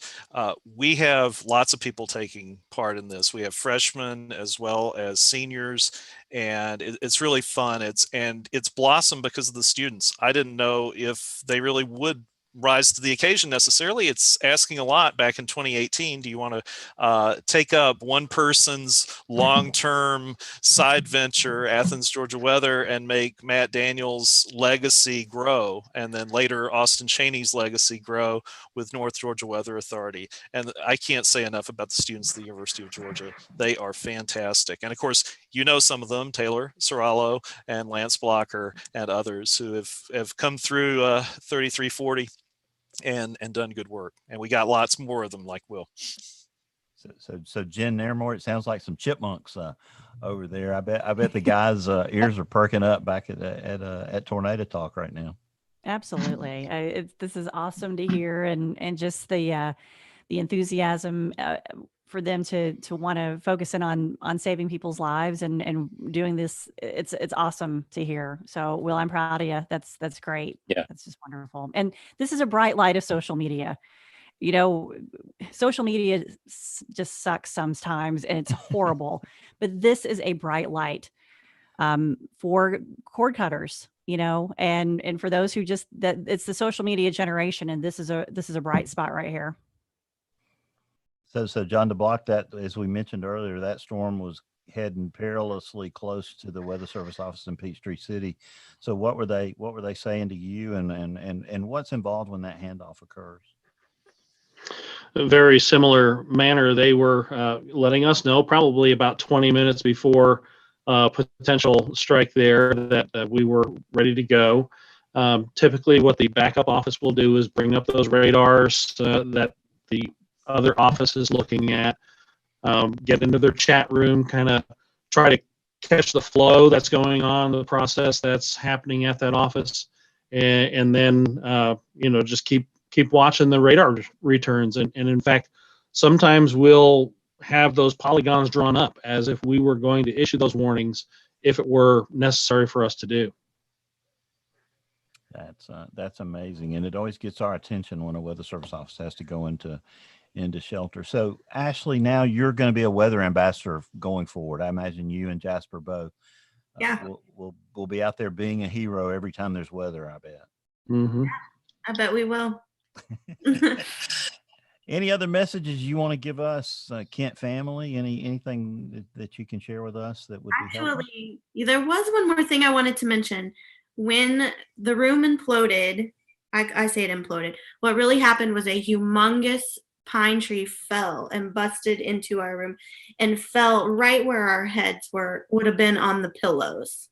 So that's what really kind of, I think, takes the cake of the whole story and makes it kind of that much more real, is that it really was right where we were just laying a moment before, when I was trying to decide, should I wake him up? Should we take this seriously? Oh, let me check out what's online, what I can find. So that just ties the whole thing together, I think. Well, we're so glad that you mentioned in your post that God protected you. Absolutely. God gave you a brain. Yeah. Ashley, and you used it. And that message is so lost on a lot of people. They just think, well, if it's my time to go, it's my time to go. I know, Kim, you've heard that a million times. And that's not true. It's like the story about the guy who was on top of the roof during the flood, and God sent all these things. The man eventually died, and he got to heaven and said, what was the deal? He said, look, I sent a rowboat and a helicopter. What'd you want? In the process, that's a really big thing. And we congratulate you, and really we're thankful that a different outcome happened here than what might have happened if you had not listened to that brain that God gave you. Thank you. Yeah. So James, I know you always have great questions, and you're over there sitting waiting to add to the show here before we move away. I know we've covered a lot of ground. Well, it's just a great success. And I've said this before. I really think the next generation, John Knox, they're going to be a lot better than ours. Don't you think so? I think these young people are just brilliant. They're extremely impressive. They're savvy. The students that I teach are really on top of things, and they move quickly. So anyway, I'm a big fan of the next generation, and they look up to you. I just got to put that in there. No, I think a lot of credit goes to them too, because they're doing this in the middle of a pandemic. A lot of these sort of clubs have sort of shut down because the studio it's not essential, and the universities are locking people out and everything else. And you guys are finding ways to make it happen. And to quote Bill O'Reilly, to do it live. And I give you kudos for that. But and I've said this publicly, John. But don't for this generation that's coming out of college now, don't let any old fart my age talk bad about you. Don't you dare. And if they do, tell them to come see me. John, you ever heard of Taylor Serralo before? Oh yeah. She is a product of which school? University of Georgia. Yeah. Been a few famous ones come out of there. Yeah, best hire we've ever made here. She's brilliant. Fantastic. And you've had some other famous ones too, John Knox. Too. Yes. We've had a lot of good people from UGA, and back when I was a young pup, there was a certain Ginger Z that I sent your way. Yeah, that's true. Oh yeah. So John, James, keep giving Taylor we did a the 30-minute. too. Let me tell you about Ginger Z real quick. I'll chase a rabbit. You know what she did, John? She walked over a half mile over horrible tornado debris under horrible circumstances just to check on my wife the other day. I mean, how awesome is that? I can't tell you what that meant to me. She was in town working for obviously ABC News that day to cover these horrible tornadoes, and she went out of her way just to check on her. And that's the kind of person that she is. And I see these young people today with the same heart for people and the work ethic. Goodness gracious. I'm so encouraged over the future. And I think as the television model reinvents itself, it's not going to be the Ron Burgundy newscast, when they're my age. It'll be something better because they're going to recreate everything in so many different ways of communicating this. So I'm really, really, really excited about the next generation. So this story really just warms my heart. It's a win-win-win-win for everybody here. And that's one of the things that we did. And actually, Matt Daniel was a pioneer with this, saying that, quoting you, of course, that the next generation of TV doesn't look like TV. It's not just a green screen.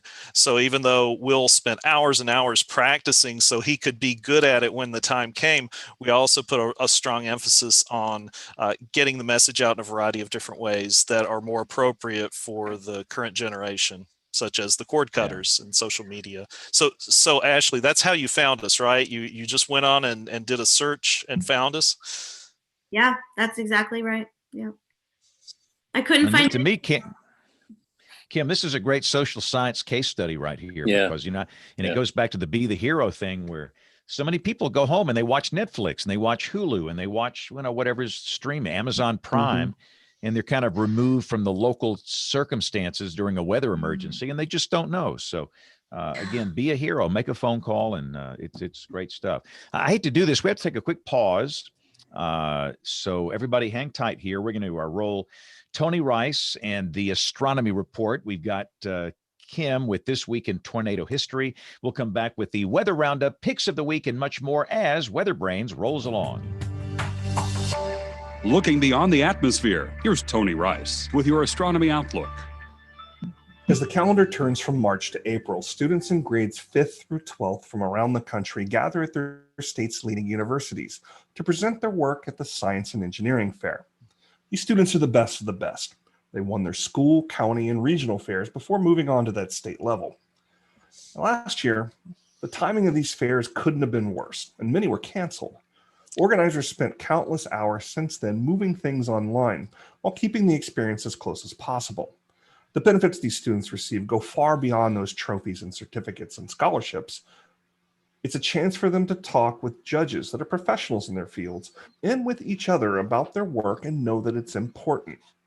You see, I volunteered as a judge at the North Carolina Science and Engineering Fair for many years, and I continue to be impressed, not just in the giant words that appear on their posters, but more so on the problems that they're tackling and where their ideas come from, often from their own backyards. I and other judges took particular note this year of some trends. Over the years, climate change has shifted from an if to a when to field observations on its impacts. A good example is a project by Reagan Williams of Hoggard High in Wilmington, North Carolina. It was recognized by NASA's Earth Science Award for its study of the decline of seagrasses around Topsail Island, North Carolina, which is part of an important transition zone between temperate and subtropical climate zones. Angela Chin of Enloe High School in Raleigh was recognized by the AMS for her project, which used machine learning.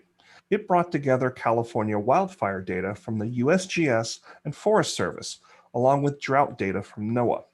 Her goal was to help emergency managers better anticipate when resources might be needed. She also commented that her initial focus on the drought in El Nino years expanded once she dove into all that climate data. Chen's project is also an example of another trend. There were more projects, particularly in the environmental and biological sciences, that leverage machine learning and computer models. Turns out, a lot of students turned to their laptops last year when access to labs and mentors became more difficult. I've said it before and I'll say it again. Every scientist needs to learn how to code. Elsewhere in the sky, look for the moon just 7 degrees away from the bright star Spica. Go back outside a few hours later and look again. Take note of just how much more separation there is. You'll get a bit of an idea of how fast the moon moves through the sky. That's your Astronomy Outlook. Follow me in RTP Hokie for more spacey stuff like this. This Week in Tornado History. It was a most unusual day. From the west, a cold front, riding in high on the jet stream. From the Gulf of Mexico, a low mass of moist, warm, unstable air heading northward. And when they collided, it became the day of the killer tornadoes. 148 twisters in 24 hours. 95 were rated F2 or stronger on the Fujita scale, and 30 were given an F4 or F5 rating. 15 tornadoes occurred simultaneously at the height of the event. 13 states were affected across the eastern U.S. from the Great Lakes region to the Deep South. Over 2,500 miles of damage path, 335 were killed, and more than 6,000 were injured. The April 3rd and 4th, 1974 super outbreak. And thank you, Bob Nairmore, for that report. We could not have. That was great. Kim did a great job on that. Oh, we're all pretty tired. I tell you what. Yeah. And that's how that just gives me chills hearing that. Yeah. I think we watched that, on, terrible movie projectors. John Knox probably at Huffman High School somewhere along the way. And it's hard for me to think of the 2011 outbreak as the super outbreak, because that's the super outbreak to me. The 1974 one, and Saturday's the anniversary of it. Yep. That's the last night I was ever scared of the weather. I was 6th grade, and weather petrified me. Because Ashley Kent, I would have been thrilled to have had the internet at that point. We were dependent on radio stations and DJs that would rip and read. Bruce Jones, you know about that. If you didn't have a good DJ somewhere that would, religiously read those weather warnings, you were kind of out of luck, because it was pre-NOAA weather radio days for us. Yeah. There was a weather wire. Most stations had a weather wire as a teletype machine near the studio, usually one door over from the studio. And during a big event like that, like a bulletin, would be like 9 dings of this little bell. It would go ding, ding, ding, ding, ding, ding, ding. And you knew something big was coming. And you ran out there and you ripped that piece of paper off and got back on the microphone. And here's a tornado warning. That's just crazy. So Saturday will be the anniversary of that terrible day in American history. And John Knox, it was interesting to hear Tony talking about science projects. Our school was known for science projects. That's right. We had some teachers at Huffman High that really pushed the International Science and Engineering Fair, including Robert Saul Davis, our legendary chemistry teacher who passed away not long ago. But he set a high bar for our students, and then Bill went and won a whole bunch of awards, and a few years later I went and I didn't win any awards.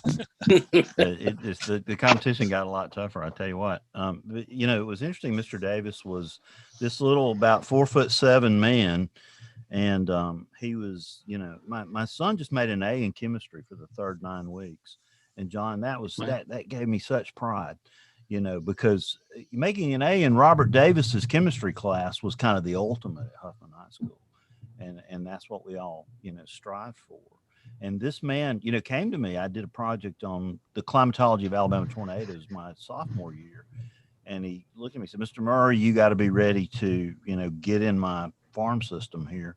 And he said, but you're going to have a chemistry direction. And I came up with that, and was lucky enough to go to San Antonio, Troy, out to your neck of the woods, and stay in the San Antonio Hilton on the Riverwalk. And it's still, one of the most awesome periods of my life. I found that AMS article. It was written up in the bulletin, and I'll have to get that picture and show it on here, because y'all will not know me with hair. I had a full helmet of hair. I mean, I looked like I was ready to put on a leisure suit and go discoing at that point. But anyway, well, it's that time of the week where we come to the weather roundup. I guess John DeBlock, we mentioned the Denali Challenge Lion that's coming in Wednesday, but after we get past that, looks like we might have a nice run of fair weather around here in Alabama. I think we're going to have to watch out for some cool weather. Anybody that's gotten too early of a head start on their garden, we could be looking at some frosty kind of threat later in the week, maybe even a freeze with the discussion around the office earlier today. So, it's still holding on, a little bit of cool air around, and maybe that's what we call that, the blackberry winter. I think we get that last little cold snap, set the blackberry blossoms, and then from there, hopefully we'll be good to go. Yeah, hopefully. Yeah, I think, what does James always say? Wait till Good Friday to plan. That won't even really work this time going around. It's gonna be close. That might get you in trouble. So Troy, what's the weather like in Austin right now? Y'all. It's really pretty quiet. We guys got up to 78 at Camp Mabry today, the main in-city site, and 75 out at Austin Bergstrom International Airport today. And John, we're sending you the front. We expect Fropa here in Austin probably about midnight tomorrow night, but we're a little far west and a little shy of moisture, low-level moisture here. So just probably a wind shift, maybe an isolated shower off to the northeast. And John, we may not be seeing temperatures down frosty, but I expect some upper 30s, lower 40s, even in the Texas Hill Country with this next one, followed by a warm up. But no rain really here over the next 5 or 6 days for Austin. Well, we're glad to have you back tonight, Troy. Thank you for being here. We appreciate it. Well, I just appreciate everyone and everyone's support. This has been tough out here, and I'm going to get back in my house in about 3 months, and looking forward to the rebuilding process. And I appreciate everyone's support on WeatherBrains. Thank you, more than you know. Well, we look forward to checking out the art at the Homewood Suites by next week. So thank you. We'll see if we can handle that. Jen Nairmore, you've already mentioned 3 seasons in 1 week there in Flavortown. So what else is going on in your weather highlights? Yeah, just 70 to 30 all of a sudden out of a couple of days. Yay. But hopefully that's it. I'm ready to move on. And I love the springs in Ohio. It's beautiful here. And so I'm ready for some warmth and just staying busy. Wall to wall radio coverage and wall to wall tornado talk coverage of these. We're now starting to release our super outbreak stories on the website, and it's going to be a slow release of maybe 70 summaries over the next couple of months. Yeah. So we're very excited. We've got some hard stories to tell, but we're hoping that we're capturing just the nuance of the super outbreak for those who are reading on our website. So we'll see what happens. So we're working with some of you guys too. Aubrey's helping us out, and Bill, you're going to help us out too with some writing, and we're going to have some special stuff coming out. So I'm excited about it. I started writing tonight. Get the red pencil out, because there'll be lots of corrections on mine. I'm recording mine. Sucker will be marked up from one end to the other. Kim, you were going to say something there. Oh yeah, I put it in our chat, but Jen, that is just such a treasure. I think for those of us who are deep into the weather geekery, we know the Big Green Grisoulis Bible, is this wonderful resource for telling some of the stories, but it's this compendium that has a whole lot of important detail, but there's a lot even still in there that one could say about the experiences for these communities. And the project you're undertaking is enormous. There are over 1,000 tornadoes in this country every single year. And you think about how many people there are behind that. And what you're doing, is taking up the yoke of these things matter to somebody. And it's extraordinary the amount of just, there's wonder, there's awe, there's anxiety, there's sadness, there's tragedy, there's all of it. And I really appreciate that you're taking the time to get into these communities and document it. And one of the things I see in it that's going to be so important for people like me is we're coming to understand, as our guests have shown us tonight, just how important previous experiences are in shaping how people understand their risk and what lessons they bring forward from it. And having this kind of a trove of these details where the science meets society will really enrich our ability to dig back through and understand what people are experiencing and thinking and feeling. So just wanted to chime in and say, when you talk about that, 700, like, my gosh, what an incredible and wonderful 70. gift.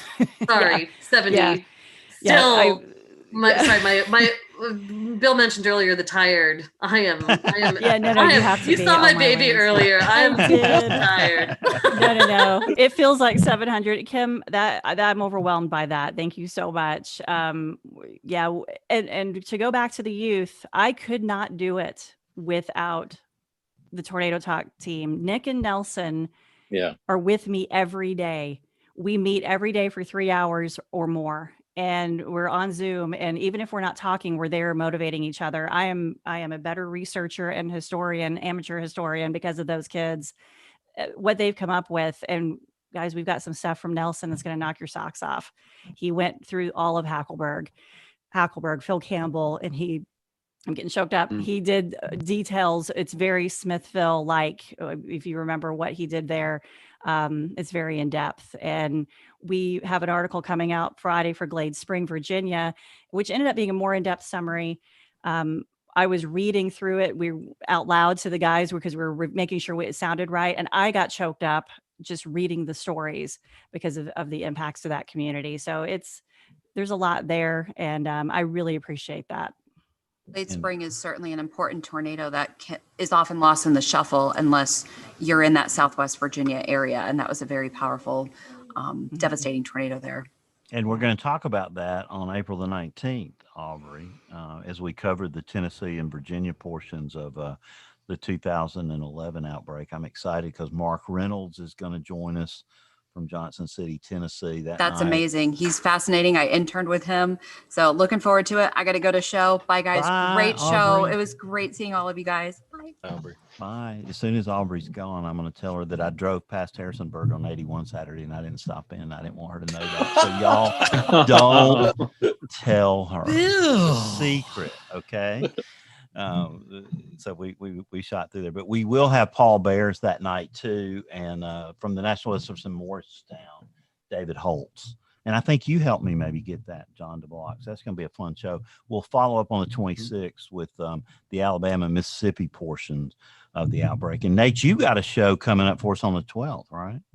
Yeah, pulling together a show to talk about the outbreak that nobody remembers because, and this was, I think it was Bill Bunting at the AMS the next year talking about the outbreak on April 16th in North Carolina, saying this is the event from this year that we'd all be talking about if April 27th hadn't happened. It was a high-risk day in North Carolina.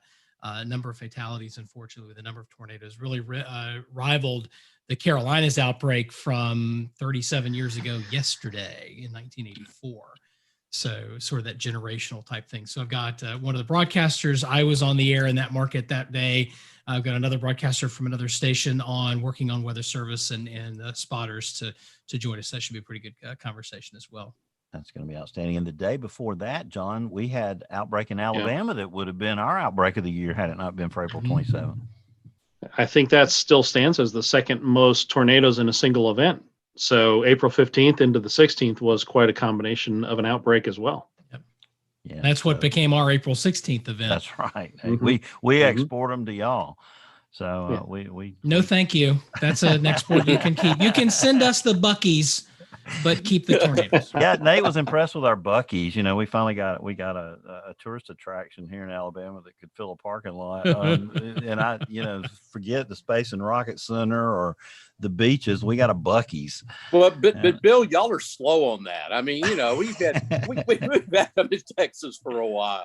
Everything's bigger in Texas. I know it. Yeah. So that's good. So Nate, any weather interesting to talk about up in your area? Not really. The cold front came through yesterday, and I caught myself taking the trash out, and it just felt very autumnal out because it had been warm and kind of muggy and breezy through most of the day, sort of a threat of a thunderstorm, and it never quite materialized right over us, but did have some severe weather in other parts of the state. And then the front came through and it felt very sort of October with a nice stiff northwest breeze, the dew points just crashing, 5-10 degrees every hour over the course of the evening. And we slept with the windows open last night and it was fantastic. Today was chef's kiss. Tomorrow looking just as good, and then another chance of severe weather on Wednesday, and then we get that same cold shot that everybody else is talking about with the potential of a late season freeze. Although we're still early, we've had freezes much later than this, but a lot of folks have already planted and whatnot. So we'll be getting out the plastic tarps and all that kind of stuff for probably Thursday night, Friday night. But Kim knows I'm coming to her next. She's already unmuted herself.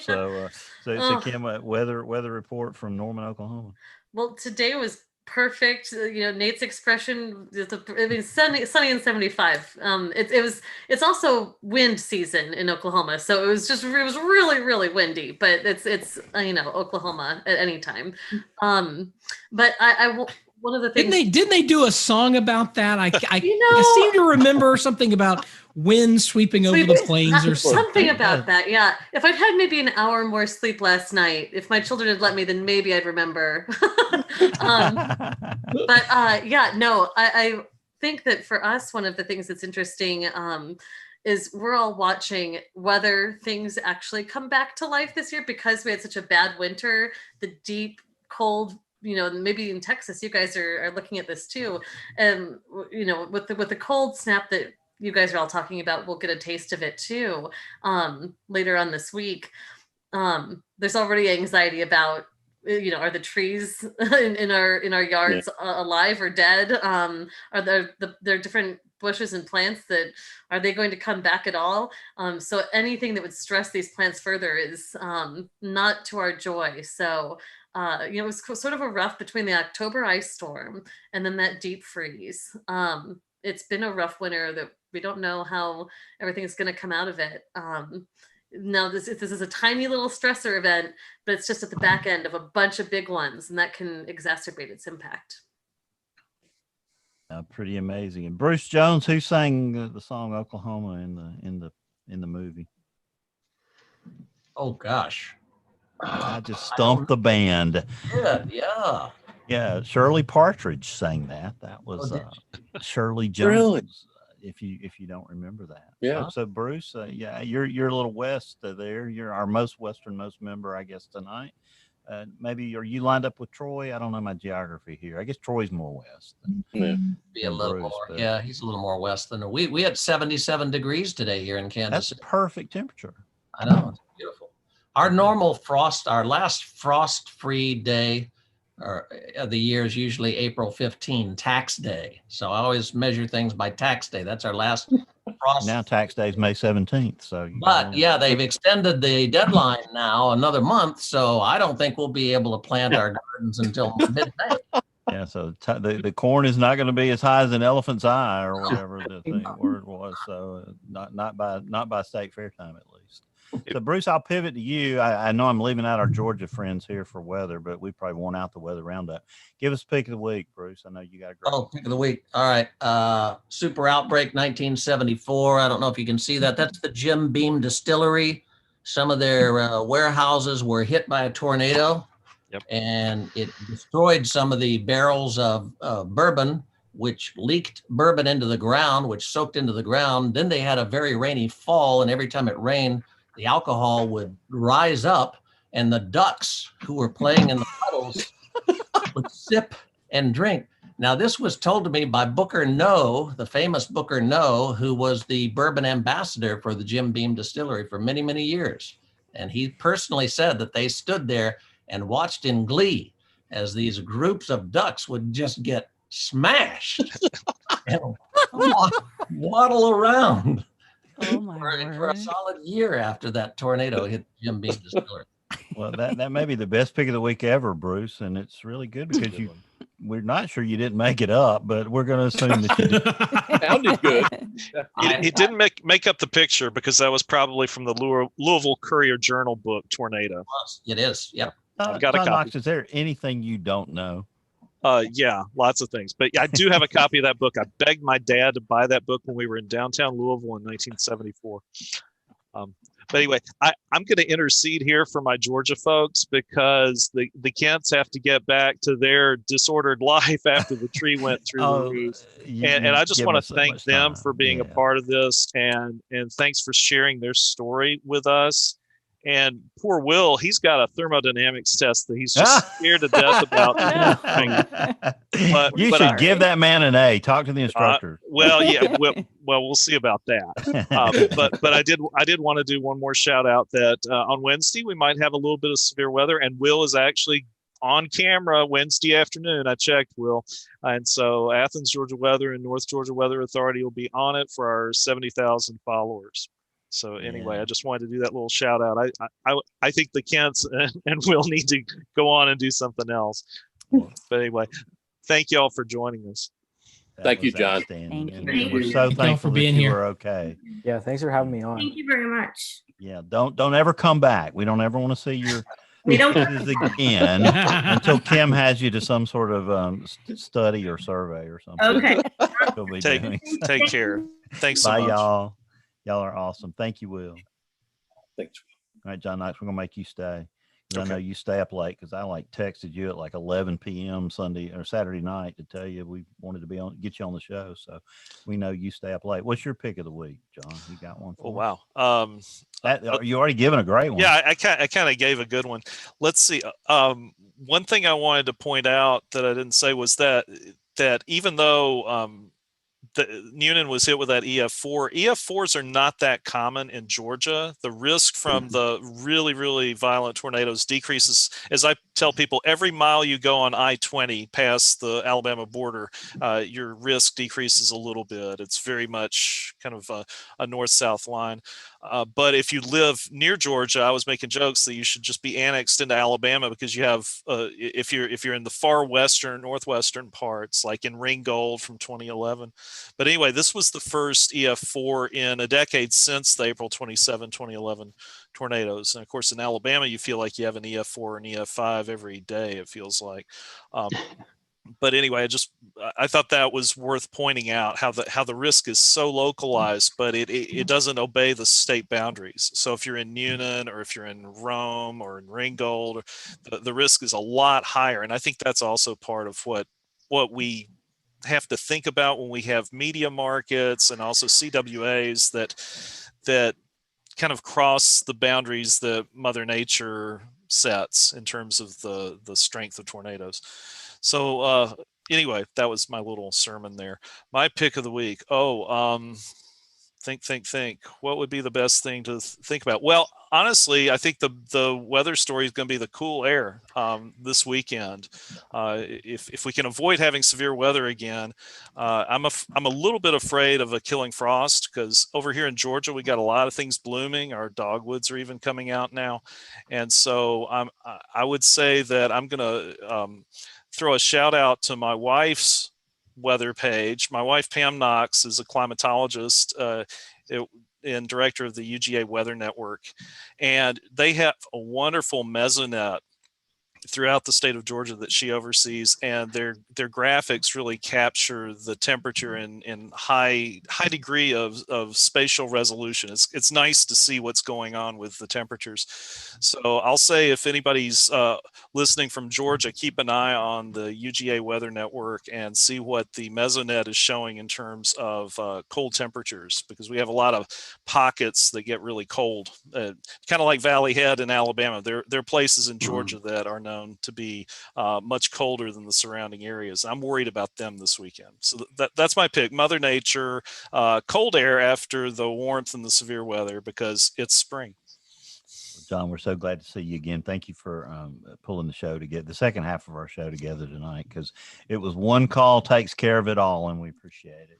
You did that. Always glad to be here, Bill. Thank you. John DeBlock, I know you're tired and we kept you up late tonight, but you really were huge for us tonight to be here. Thank you for that. Glad to be here, Bill. Thank you so much. Anything you want to share as a pick of the week? Well, our pick of the week at the office here was AAA. 2 survey days, 2 flat tires. Yeah. But a sheet metal in one tire and a screw in the other one. So it was a little bit of a long haul back to the home office.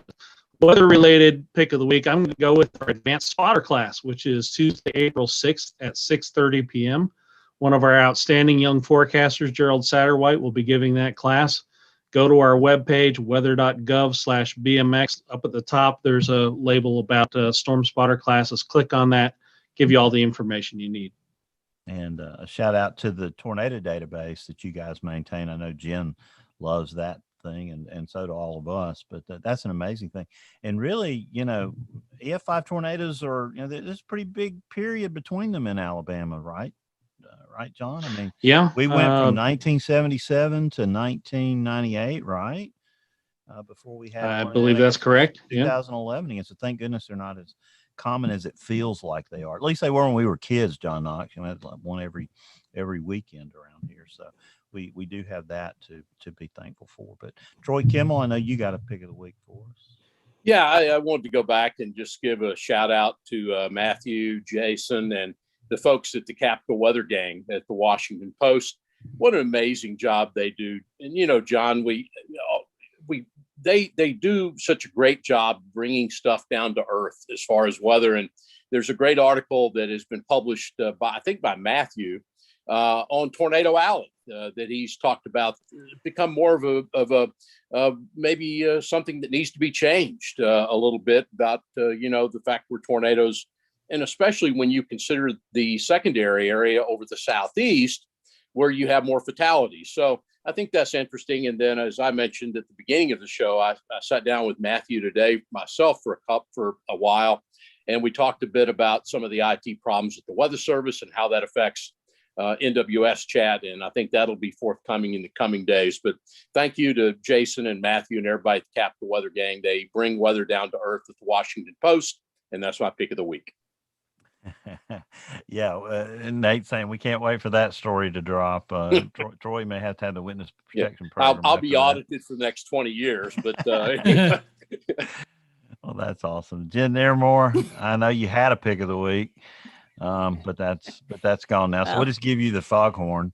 That's fine. No, I'm just going to decide I'm now Troy. So I'll just, because the article did drop. Didn't think about that. That's okay. That's okay. This has been the done. night. This has been the night. Thank you for staying up late, Jen. I know you have to get up at like 2:00 to do radio. So but Jen, the new premium side of Tornado Talk is amazing. And I know you won't tell about it, so I will.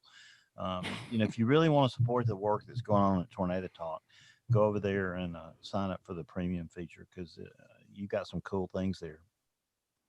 I really appreciate that. It's a hard balance because a lot of money and time goes into the Tornado Talk brand and what we built over the past 3 years. And the way we've analyzed it here, for a cup of coffee a month, you can get 500 ebooks. How's that? So that's how we look at it. We're about to add 70 more ebooks, and some of them will be free and some of them will be premium.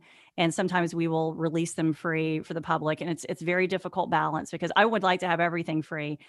It does cost a lot because we have so much on there. The website costs have increased. And I'd like to try to support the boys a little bit that have helped as they're about to go to college or they're in college, if I could help support them a little bit and just see a lot goes into it. We also are giving back to a disaster organization, a part of the proceeds that is given to those who get a membership. So it's been really amazing because we've already picked up several members to help support the site. And so it's, I'm in a different territory. I've never been a CEO before. So this is a new territory for me. And I am so overwhelmed by everybody who loves Tornado Talk. It's amazing to me, the support we have. So thank you very much for checking it out. Yeah, it's amazing what you're doing, and we appreciate that. Thank you. Kim, have we done a pick of the week from you yet? I can't even remember anymore. No. My pick of the week is very honestly for this week coffee, and I'll explain that there's a relationship to weather in that it comes from a plant, and plants are affected by weather, as we discussed earlier. So coffee. Yeah. I might deserve the foghorn, but that's really what's keeping this train going right now. Coffee counts. It's what's for dinner. So yeah, that's exactly right. It has been a staple the last little bit. Nate Johnson, I think I'm coming to in honor of Dr. Knox and Will and their guests. I'm putting a plug in for the meteorology course that I teach at NC State. The next iteration starts in August, and registration is open for those students at NC State. And we usually have a really great crew of folks.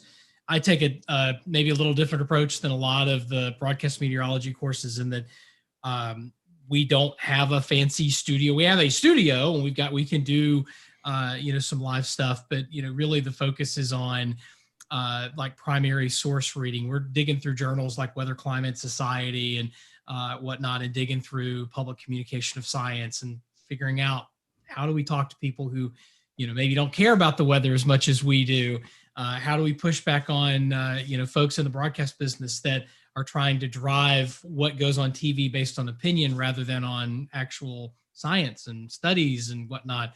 So we spend a lot of time digging through that, and we do some, practice work in the studio as well. But it's really intended to be a companion to an internship where they're going to have lots of reps sitting in a chroma key wall and doing that sort of thing rather than a replacement for. And I look forward to teaching that every other fall, and we'll get to pick it up again in August. I would love to be a part of that class. That would be a lot of fun. Thank you, Nate, for that. I don't have a pick of the week, so I would take the foghorn here, but I guess my pick of the week are all the great guests coming up. Next week, we get Dr. James Fleming talking about Joanne Simpson. And when you think about Joanne Simpson, you think about her time at NASA Goddard, and Dr. John Scollin is going to join us back as a guest panelist next week. So maybe that'll be the start of something fun again. We'll be talking about the North Carolina 2011 outbreak the week after that, then 2 weeks of April 27th, 2011. Then Jim Ledoux's putting together a great show about meteorologists' role in improving resilience through building codes. That'll be on May the 3rd. May the 10th, Daryl Hertzman, we conjure him up. He'll be along to talk to us. And we were saving out the 17th, which will be our 800th show, for a sort of like a retrospective, but I couldn't let this tornado warning improvement project stuff go any further. Kim, I think you and Nate would agree. Went ahead and scheduled them on May the 17th. So that's going to be a great show. And tonight's guest, who graciously moved out of the way, he moved his travel to be available for us tonight. But adventurer photographer Michael DeYoung is rescheduled for the 24th. But given what James went through, and what we learned, about the Kents in Georgia and that outbreak tonight, just had to happen. So I guess that's it. Any other business we need to bring in front of this august body, Tori Kimmel? I make a motion for adjournment of this very important meeting. There we go. Well, Second. WeatherBrains is the weekly netcast that's all about weather. We've had some fantastic guests this year, but none finer than those tonight. Thanks to John Knox for setting up his part. Thanks to you, John DeBlock, for joining us. And this other guest weatherbrain we had, what's his name? Does anybody remember his name? James Spann. Spann. Yeah. That's it. S-P-A-N. No, S-P-A-N-N, right, Bruce Jones? Yeah, 2 N's. We might have him back again sometime, I think. He truly was, there's not a superlative you can't say about the guy, but watching him from a hotel room in Washington, D.C., because we didn't talk about this, but right when that storm was coming into western Shelby County, John DeBlock, he was naming off all the towns all the way out to Sterrett and Vandiver where that tornado was going to go. And that, every one of those communities was resonating. He didn't miss a single one. And he wasn't looking at a map when he said that. He could have told you the nearest barbecue joint to most of those towns probably, and been right. So, but again, until we get together next week, I'm guest booking officer Bill Murray. My pleasure to still be a part of the show after nearly 800 times. But until I talk to you next week, as I always tell you, keep an eye to the sky because you'll always have something fun to look at. Thanks for staying late, guys. Thank you. Thank you. Thank you, John. Good to see everybody. Yeah. Thank you, John and John. Yeah, John and John. You're welcome. Yeah. Yeah.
Let's peek in here and see if they're still there. No, they're gone.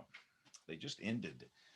Just ended. So this is one of those marvelous times where we simulcast Song of the Night and WeatherBrains all together. I mean, how exciting is this? So for those on the WeatherBrains side, great show tonight. Appreciate Bill Murray, our guest booking officer, kind of setting up a show tonight talking about the tornadoes of last Thursday. Good chance for all of us to kind of air it out, and really good discussion. If you missed it, podcast version will be out soon. So